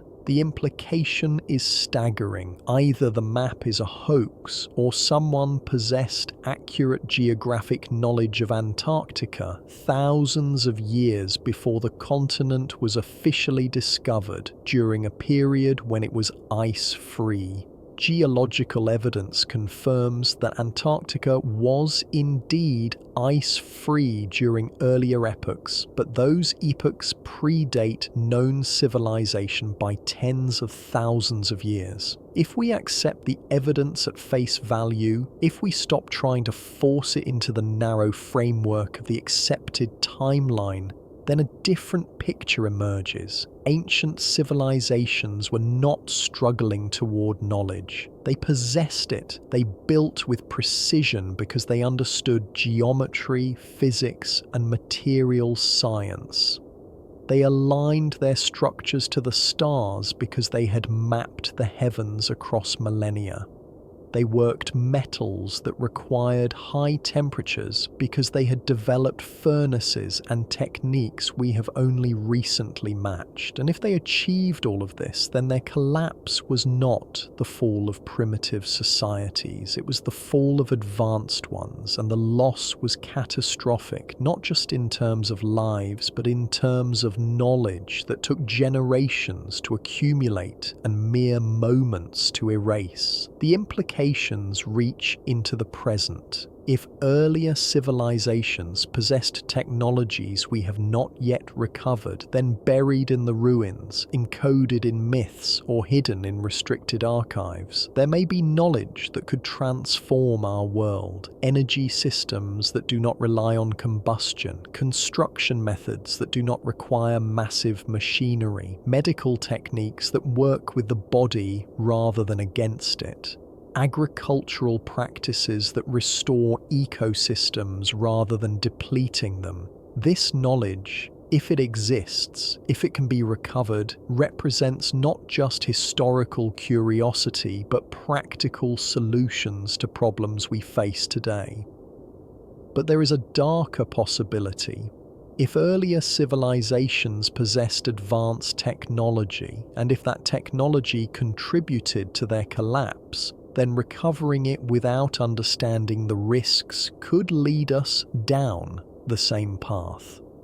Did they develop weapons that spiraled out of control? Did they manipulate natural systems in ways that triggered catastrophic feedback loops? Did they deplete resources faster than the planet could regenerate them? The myths speak of wars fought with terrible weapons, of cities destroyed in fire, of the earth itself rebelling against those who exploited it. These stories may be warnings as much as memories. The suppression of evidence begins to make more sense in this context. If those in power know or suspect that ancient ruins contain functional technologies, then controlling access becomes essential, not just for competitive advantage, but for safety. Releasing such knowledge into a world unprepared to use it responsibly could be more dangerous than keeping it hidden. This does not justify suppression, but it explains the consistency of it, the global nature of it, the speed with which anomalies are buried.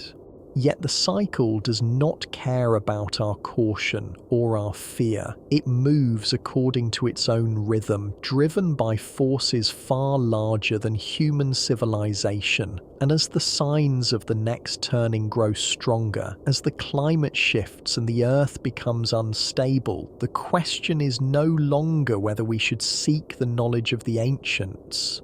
The question is whether we can afford not to.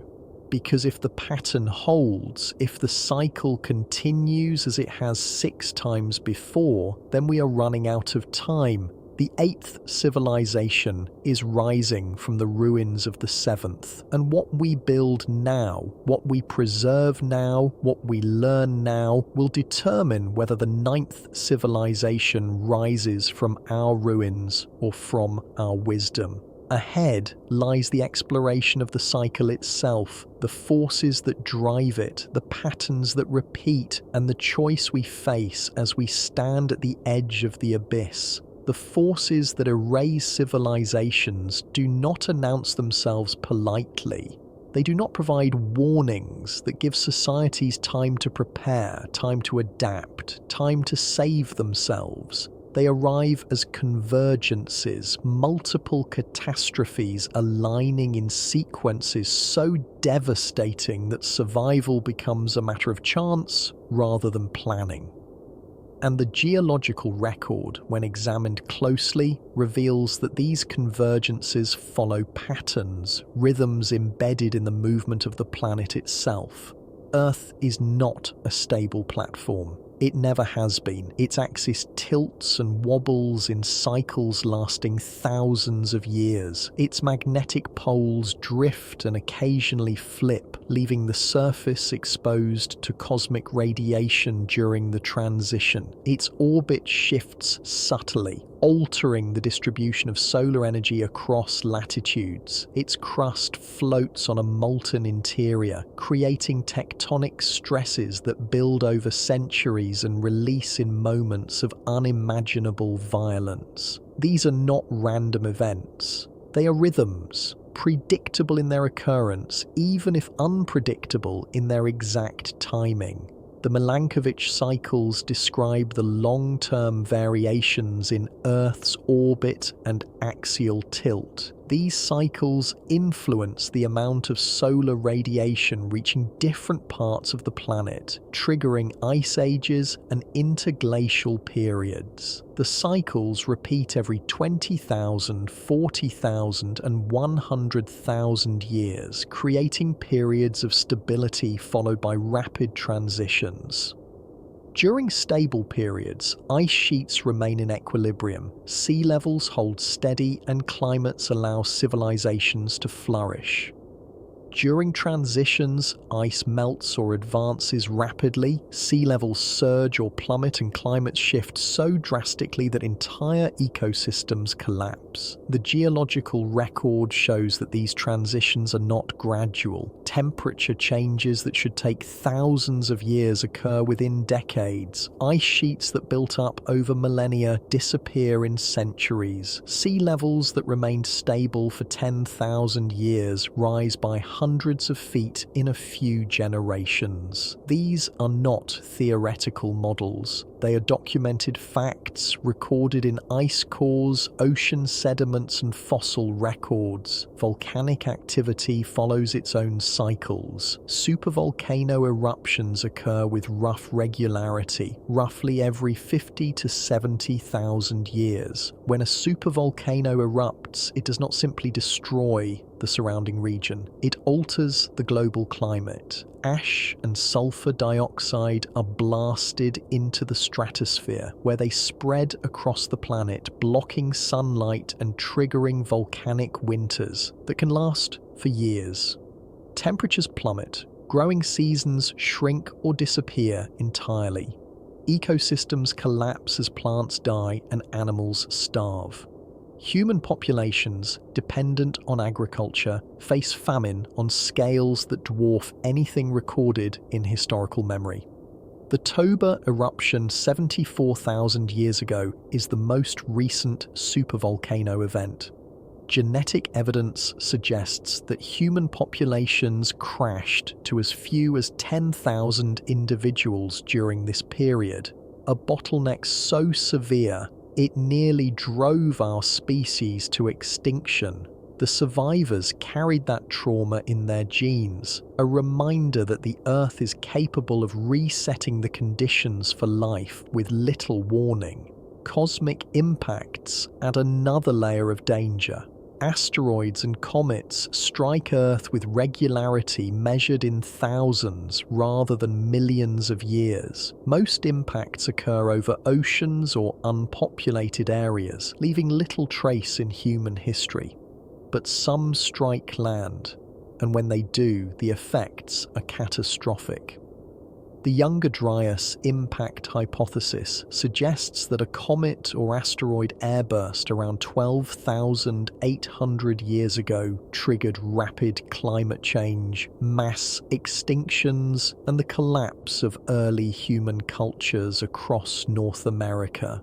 The evidence includes a layer of impact debris spread across multiple continents, sudden shifts in climate markers, and the abrupt disappearance of megafauna species. If such an impact occurred during a period when advanced civilizations existed, the destruction would be total. Cities would burn, coastlines would be inundated by tsunamis, crops would fail under ash-filled skies, survivors would be scattered, traumatized, and unable to maintain the complex systems that supported their societies. Within a few generations, the knowledge of what existed before would fade into myth. Magnetic pole reversals represent yet another threat. The Earth's magnetic field has reversed hundreds of times throughout geological history. During a reversal, the field weakens significantly, sometimes dropping to a fraction of its normal strength. This exposes the surface to increased cosmic radiation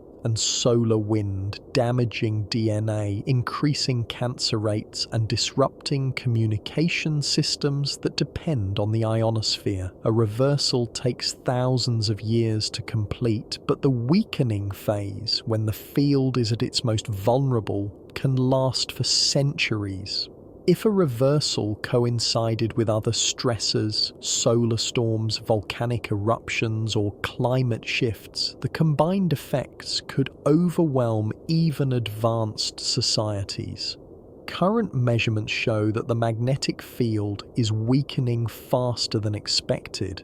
The North Magnetic Pole is drifting at accelerating rates. Anomalies in the field, regions where it is significantly weaker than average, are expanding.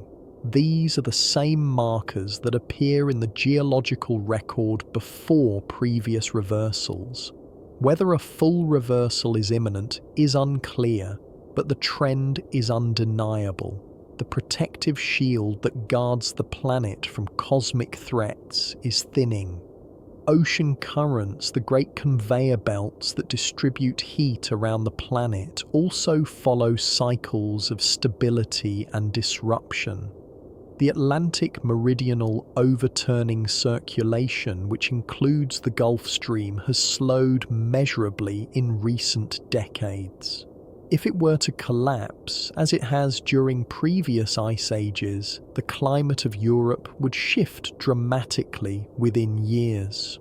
Temperatures would plummet, rainfall patterns would change, agriculture would fail across entire regions. The resulting famines and migrations would destabilize political systems, trigger conflicts, and fragment societies. All of these forces, orbital cycles, volcanic activity, cosmic impacts, magnetic reversals, ocean current disruptions, operate independently but can align in devastating combinations. The geological record shows moments when multiple catastrophes converged, creating perfect storms of destruction. The end of the last ice age saw rapid warming, massive floods from glacial melt, volcanic eruptions, possible cosmic impacts, and the extinction of megafauna. Human populations survived, but only in scattered pockets, and the knowledge they carried was fragmented and incomplete. If earlier civilizations experienced similar convergences, if their worlds ended in sequences of fire, flood, darkness, and cold, then the survivors would have fled into whatever refuges they could find. Mountains, islands, caves, high plateaus, anywhere the immediate destruction could not reach. And when the worst had passed, when the skies cleared and the waters receded, they would have emerged into a world that no longer resembled the one they left. coastlines redrawn, rivers rerouted, forests replaced by deserts, deserts replaced by grasslands, the physical geography itself transformed. Rebuilding in such a world would be nearly impossible. The infrastructure that supported their previous civilization, cities, roads, ports, agricultural systems, would be gone. The population, reduced to a fraction of its former size, would lack the labor force needed for large-scale construction. The knowledge carried by survivors who were not necessarily the scholars or engineers of their age would be incomplete and context-dependent. They would remember pieces, fragments, but not the whole. And as generations passed, even those fragments would fade, distorted by oral tradition, transformed into myth. This is the cycle. This is the pattern that repeats. Civilizations rise during stable periods, when the earth allows complexity to flourish. They grow, they build, they accumulate knowledge. And then the convergence arrives. The forces align, the world resets, and humanity begins again, carrying only whispers of what came before. We are living in a stable period now, but the markers of transition are appearing. The climate is shifting faster than models predicted. The magnetic field is weakening. Volcanic activity is increasing. Ocean currents are slowing. The conditions that preceded earlier collapses are gathering once more. Whether the next convergence will be as severe as those that came before is unknown. Whether it will arrive in our lifetimes or in the lifetimes of our descendants is uncertain. But the pattern suggests it is coming. The cycle suggests we are approaching the edge. The question that remains is not whether the cycle will continue. The question is whether we will recognize it in time, whether we will prepare, and whether we will preserve what matters most. Not just technology or infrastructure, but knowledge, adaptability, and the wisdom to understand that survival requires humility in the face of forces far greater than ourselves. Ahead lies the final question. If we are the seventh civilization, and if the eighth is already beginning to form in the cracks of the present, what must we do to ensure it does not rise from our ashes, but from our foresight? The choice before us is not whether to prevent the cycle. The forces that drive it are planetary, cosmic, indifferent to human will. The choice is how we respond. Do we continue as we are, building ever higher on foundations we assume are permanent, trusting that our technology will insulate us from the rhythms that govern the earth? Or do we acknowledge the pattern, learn from the failures of those who came before, and build differently with the understanding that nothing lasts forever but knowledge, if preserved properly, can bridge even the darkest ages? The conventional response to warnings of collapse is denial. It is uncomfortable to imagine that everything we take for granted, electricity, global supply chains, digital communication, modern medicine, could vanish in a matter of years or even months if the right combination of disasters struck. It is easier to believe that our systems are resilient, that technology has made us immune to the forces that destroyed earlier civilizations, that we are fundamentally different from those who came before. But we are not different. We are more connected, more complex, and therefore more fragile. A single disruption in the wrong place, a solar storm that knocks out power grids, a volcanic eruption that blocks sunlight for years, a pandemic that spreads faster than medicine can contain it, could cascade through our interconnected world with devastating speed. Modern civilization depends on systems that require constant maintenance. Food production relies on industrial agriculture, which depends on fertilizers, pesticides, machinery, and fuel. Water treatment plants require electricity and chemical supplies. Medical facilities need pharmaceutical supply chains. Communication networks depend on satellites, fiber optic cables, and server farms. Each of these systems is vulnerable. Each depends on dozens of other systems functioning correctly, and each has little redundancy. We have optimized for efficiency, not resilience. We have built a world that works beautifully when everything goes right and collapses catastrophically when anything goes wrong. The ancients, by necessity, built differently. Their structures were over-engineered, designed to last not years, but millennia. Their knowledge was encoded redundantly in stone, in myth, in ritual, so that even if one transmission method failed, others might survive. Their societies, though smaller and less technologically advanced by our standards, were more adaptable, more capable of functioning independently when larger networks collapsed. They understood perhaps better than we do that permanence is an illusion and that survival requires flexibility. If we are to break the cycle, if the eighth civilization is to rise not from catastrophe but from preparation, then we must begin building systems that prioritize resilience over efficiency. We must decentralize critical infrastructure so that failures in one region do not cascade globally.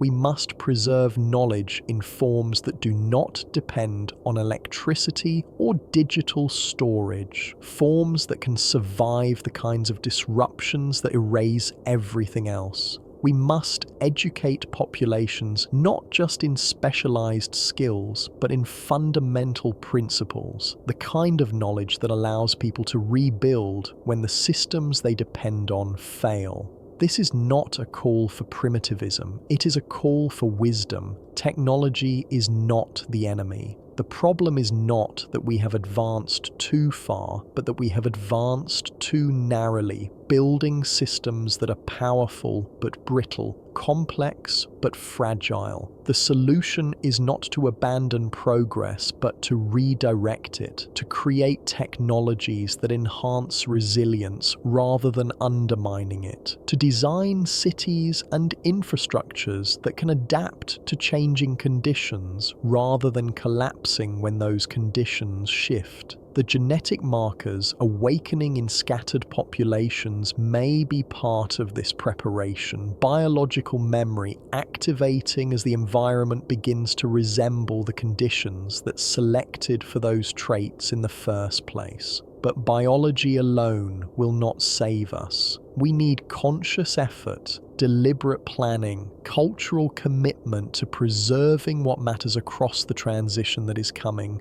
Climate scientists speak carefully, hedging their warnings with probabilities and ranges, but the data they work with tells a starker story. Global temperatures are rising faster than at any point in the last 10,000 years. Arctic ice is disappearing at rates that exceed even the most pessimistic models from 2 decades ago. Permafrost is melting, releasing methane, a greenhouse gas far more potent than carbon dioxide, creating feedback loops that accelerate warming beyond human control.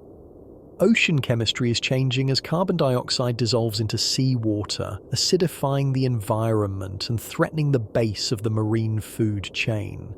These are not future threats, they are present realities, unfolding in real time, visible to anyone willing to look at the measurements rather than the reassurances. But climate change, severe as it is, represents only one thread in a larger pattern. The magnetic field, which protects the planet from solar radiation and cosmic particles, has been weakening for nearly 2,000 years. The rate of weakening has accelerated in recent decades. The North Magnetic Pole, which remained relatively stable for centuries, is now drifting at speeds exceeding 30 miles per year, moving from Canada towards Siberia in a trajectory that suggests the field is reorganizing itself. The South Atlantic anomaly, a region where the magnetic field is significantly weaker than average, is growing and splitting into multiple lobes. These changes mirror the patterns observed in the geological record before previous magnetic reversals. During a reversal, the magnetic field does not simply flip from one orientation to another. It weakens, sometimes dropping to 10% of its normal strength, and becomes chaotic, with multiple poles appearing and disappearing across the globe. This process can take thousands of years, but the period of greatest vulnerability, when the field is at its weakest, can last for centuries. Increased radiation reaching the surface would damage DNA, increase cancer rates, disrupt navigation systems in animals and humans alike, and interfere with the ionosphere, crippling radio communication and GPS systems that modern civilization depends on. The last full reversal occurred 780,000 years ago. We are statistically overdue. Whether the current changes represent the beginning of a reversal or simply another excursion, a temporary weakening before the field restabilizes, remains uncertain. But the fact that it is changing at all and changing rapidly adds another layer of instability to a world already teetering on the edge. Volcanic activity is also increasing. The Ring of Fire, the chain of volcanoes encircling the Pacific Ocean, is showing heightened activity across multiple regions. Earthquakes are occurring with greater frequency. Magma chambers beneath supervolcano systems in Yellowstone, the Phlegraean fields in Italy, and Lake Toba in Indonesia are showing signs of restlessness. Ground uplift, increased seismic activity, changes in gas emissions. These are the warning signs that precede eruptions, though they do not guarantee that an eruption is imminent.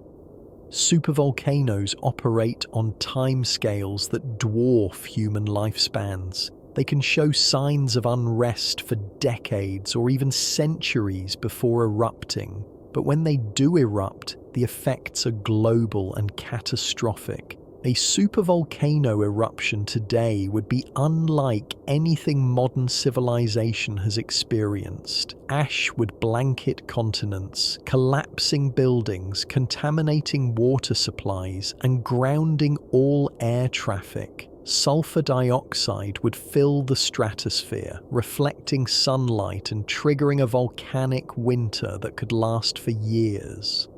Global temperatures would plummet. Growing seasons would shorten or disappear. Agricultural production would collapse. Food supplies, already stretched thin by global population demands, would fail. Famine would spread. Governments would fall, societies would fragment, and in the chaos, much of the knowledge and infrastructure we depend on would be lost. The ancients survived such events, but they survived because their populations were small, their communities were self-sufficient, and their expectations were modest. Modern civilization, with its billions of people, its interdependent systems, and its reliance on technologies that require constant maintenance, would not survive intact. The collapse would be rapid, cascading, and total. But even without a supervolcano, the combination of stresses we face is unprecedented in modern history. Climate change is driving migration on scales that destabilize nations. Water scarcity is triggering conflicts. Resource depletion is straining economies. Biodiversity loss is undermining ecosystems. Political polarization is fracturing societies. Technological disruption is eliminating jobs faster than new ones can be created. Each of these problems, taken individually, is manageable, but they are not occurring individually. They are occurring simultaneously, feeding into one another, creating a web of interconnected crises that no single solution can address. This is the convergence. This is the pattern that repeats, not a single catastrophic event, but a sequence of overlapping disasters that overwhelm the capacity of societies to respond. The ancients faced fire, flood, ash, and ice. We face climate chaos, magnetic instability, resource collapse, and social fragmentation. The details differ, but the structure is the same. A stable period ends, the forces align, the world resets, and only those who prepared, who adapted, who understood the pattern survive to carry knowledge into the next age. Yet even as the evidence mounts, even as the signs grow clearer, the response from institutions remains muted. Governments acknowledge climate change but resist the structural changes needed to address it. Corporations pursue short-term profits at the expense of long-term sustainability. Media outlets prioritize entertainment over education, distraction over awareness. The public, overwhelmed by information and misinformation alike, retreats into denial or despair, and the few voices calling for fundamental change are dismissed as alarmists, as extremists, as threats to stability. This response is not new. It is the same response that has accompanied every collapse throughout history. Societies do not fail because they lack the information needed to save themselves. They fail because they refuse to act on that information until it is too late. They cling to systems that no longer work, to beliefs that no longer reflect reality, to leaders who promise easy solutions to problems that require sacrifice and transformation. And when the collapse arrives, they are unprepared, paralyzed by shock, unable to adapt quickly enough to survive intact.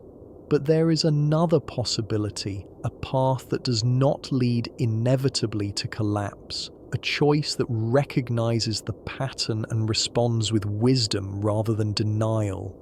It requires acknowledging that the stability we enjoy is temporary, that the systems we depend on are fragile, and that the future belongs not to those who resist change, but to those who prepare for it. It requires building resilience into every aspect of our civilization, from energy production to food systems to governance structures. It requires preserving knowledge in forms that can survive disruption, teaching skills that remain useful when technologies fail, fostering communities that can function independently when larger networks collapse. This is not a retreat to primitivism. It is an evolution beyond fragility. It is the recognition that true progress is measured not by complexity but by adaptability, not by power but by resilience. The ancients understood this in their own way, building structures designed to last, encoding knowledge in forms that could survive catastrophe, organizing societies that could endure hardship. We have the advantage of understanding the pattern they could not see, of knowing that the cycle repeats, of having the tools to prepare in ways they never could. The genetic markers awakening in scattered populations are part of this preparation, but they are not enough. Biology remembers, but culture must act. We must choose to build the eighth civilization consciously, deliberately, with full awareness of what has come before and what is coming next. We must design systems that assume instability rather than stability, that plan for disruption rather than continuity, that prioritize long-term survival over short-term comfort. Some will argue this is pessimistic, that focusing on collapse ignores the possibility of solving our problems through innovation and cooperation. But preparation is not pessimism. It is realism. It is the acknowledgement that hope without action is delusion, that optimism without planning is recklessness, that survival requires confronting uncomfortable truths rather than hiding from them. The eighth civilization is not a distant possibility. It is forming now in the choices we make, in the systems we build, in the knowledge we preserve. It will rise from the ruins of the seventh if we fail to act, or it will rise from the foresight of the seventh if we choose to prepare. The difference between those two outcomes is measured not in centuries but in years. Not in distant decisions, but in actions taken today. Ahead lies the final exploration of what that preparation must look like, what knowledge must be preserved, what systems must be built, and what choices will determine whether humanity endures the next turning or becomes another silent layer in the earth, another mystery for civilizations yet unborn. The conversation about preserving civilization across a collapse is not abstract philosophy. It is practical necessity, and it begins with a simple question. If everything were to fail tomorrow, if the power grids went dark, if supply chains broke, if governments dissolved, what knowledge would you need to survive? And more importantly, what knowledge would your children need to rebuild? The answer reveals how unprepared we are. Most modern humans possess highly specialized skills that are useless without the infrastructure that supports them. A software engineer cannot code without electricity. A surgeon cannot operate without sterilized instruments and pharmaceuticals. An architect cannot design without materials and construction equipment. We have optimized ourselves for efficiency within a complex system, and in doing so, we have lost the fundamental skills that allow humans to survive independently.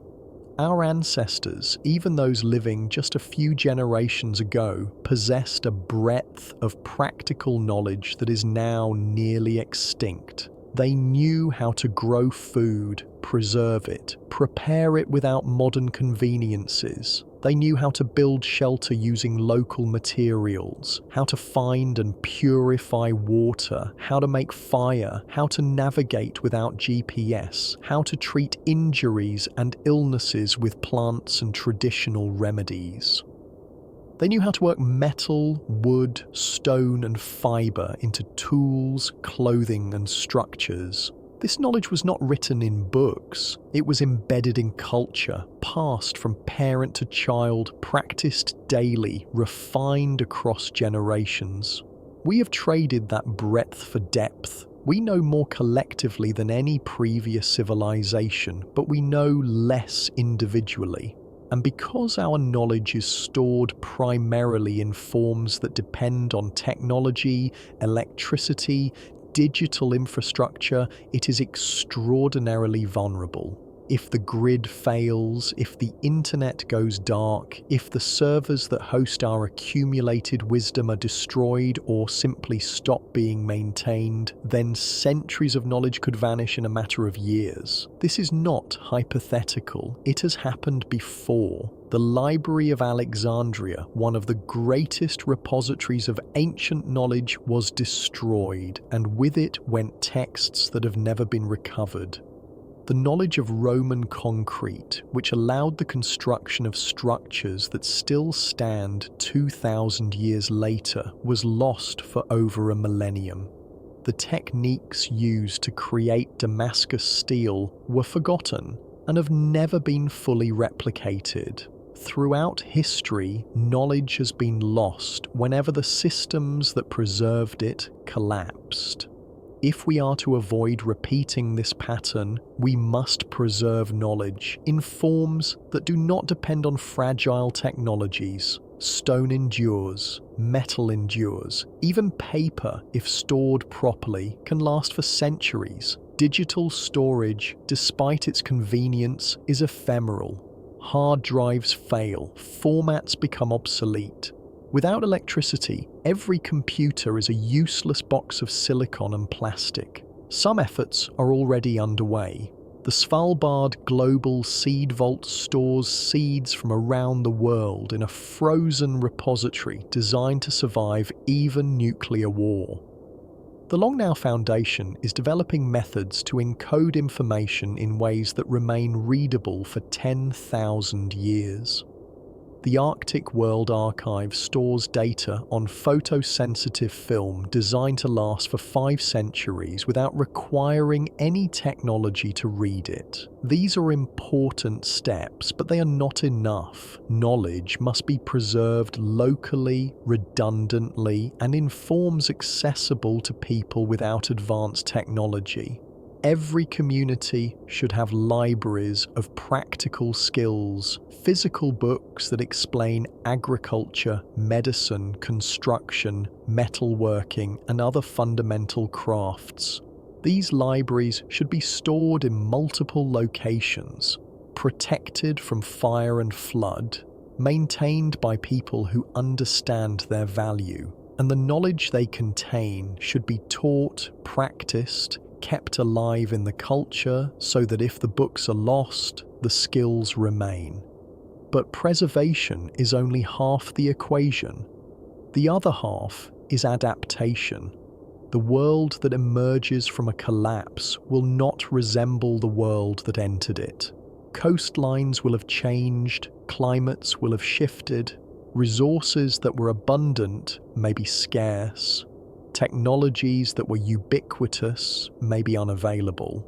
Surviving will require not just preserving old knowledge, but creating new knowledge, adapting techniques to new conditions, innovating with whatever materials remain available. This is where the genetic markers may prove most valuable, the traits that allowed earlier populations to survive catastrophic upheaval, enhanced endurance, resistance to hypoxia, heightened spatial awareness, metabolic efficiency, are not just relics of the past.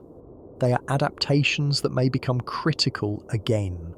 As the environment becomes more hostile, as resources become scarcer, as conditions demand resilience that modern comfort has not required, those who carry these traits may find themselves better equipped to endure. But traits alone are not enough. They must be paired with knowledge, with community, with the cultural commitment to preserving what matters. Communities that will survive the transition are those that prioritize resilience now, before the crisis arrives. They are decentralizing food production, learning to grow crops locally rather than depending on global supply chains. They are developing renewable energy systems that function independently of the grid. They are teaching practical skills to their children, ensuring that each generation possesses the knowledge needed to survive without technology. They are building social networks based on trust and mutual aid rather than economic transactions. And they are doing all of this not because they believe collapse is certain, but because they understand that preparation is prudent regardless of whether the worst scenarios come to pass.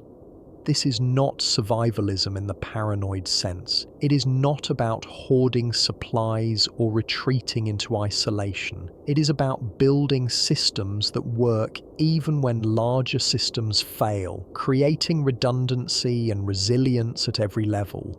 A community with local food production will survive disruptions to global agriculture. A community with renewable energy will survive disruptions to fossil fuel supplies. A community with strong social bonds will survive disruptions to government authority. Resilience is not built through isolation, but through connection, through networks that function horizontally rather than depending on centralized hubs that can be destroyed or captured. The ancient structures that have endured for thousands of years offer lessons in this regard.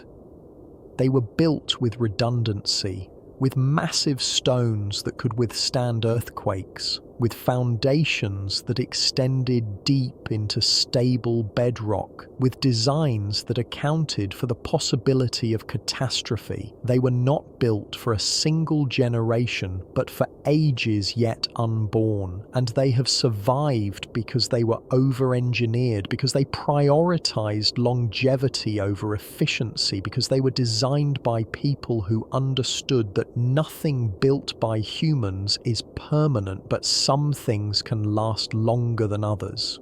We must adopt the same mindset. Build for resilience, not efficiency. Design for disruption, not stability. Plan for the long term, not the quarterly profit. These principles run counter to the logic of modern capitalism, which optimizes for short-term gains and externalizes long-term costs. But capitalism is a recent invention, a system that has existed for only a few centuries. The forces that shape the planet operate on timescales of thousands of years, and when those forces assert themselves, when the cycle turns, economic systems that prioritize profit over survival will collapse along with everything else they have built. The transition to a resilient civilization will not be easy. It will require sacrifices, changes to lifestyles, acceptance of discomfort. It will require confronting the reality that endless growth is impossible on a finite planet, that consumption cannot continue to accelerate, that the systems we have built are fundamentally unsustainable. These truths are difficult to accept, especially for those who benefit most from current arrangements. But denial does not change reality. It only delays the reckoning, and the reckoning is coming. The signs are undeniable. The pattern is repeating. The forces are aligning. We can choose to acknowledge this and prepare, or we can choose to ignore it and suffer the consequences. The choice is not between optimism and pessimism. It is between action and inaction, between wisdom and denial, between building the eighth civilization consciously or allowing it to rise from the ashes of the seventh. The knowledge of earlier collapses, encoded in myths and preserved in geological records, is a gift from those who came before. They survived long enough to pass down warnings, to encode truths in stories that could outlast stone and metal. We have the privilege of understanding those warnings in ways they could not. We can read the ice cores, analyze the sediments, decode the DNA. We can see the pattern clearly, and with that clarity comes responsibility. The responsibility to act, to prepare, to ensure that the knowledge we have accumulated is not lost when the turning arrives. This is the challenge of our generation, not to prevent the cycle which is beyond human power, but to endure it with wisdom intact. To build systems that bend rather than break, to preserve knowledge in forms that survive catastrophe, to teach skills that remain useful when technology fails, to foster communities that can function independently, and to pass all of this forward to the children who will inherit the world we leave behind, so that when the eighth civilization rises, it rises from foresight rather than desperation. The path forward is clear. The question is whether we have the courage to walk it. whether we can overcome the inertia of comfort, the seduction of denial, the paralysis of fear, whether we can look at the evidence honestly and respond with wisdom rather than panic or apathy. The answer will be written not in words, but in actions, in choices made today that echo across the ages to come. And that answer will determine whether the 8th civilization learns from the 7th, or whether it puzzles over our ruins the way we puzzle over theirs, wondering how a people with so much knowledge could have been so unprepared for the forces that destroyed them. The choice is ours. The time is now. The cycle waits for no one.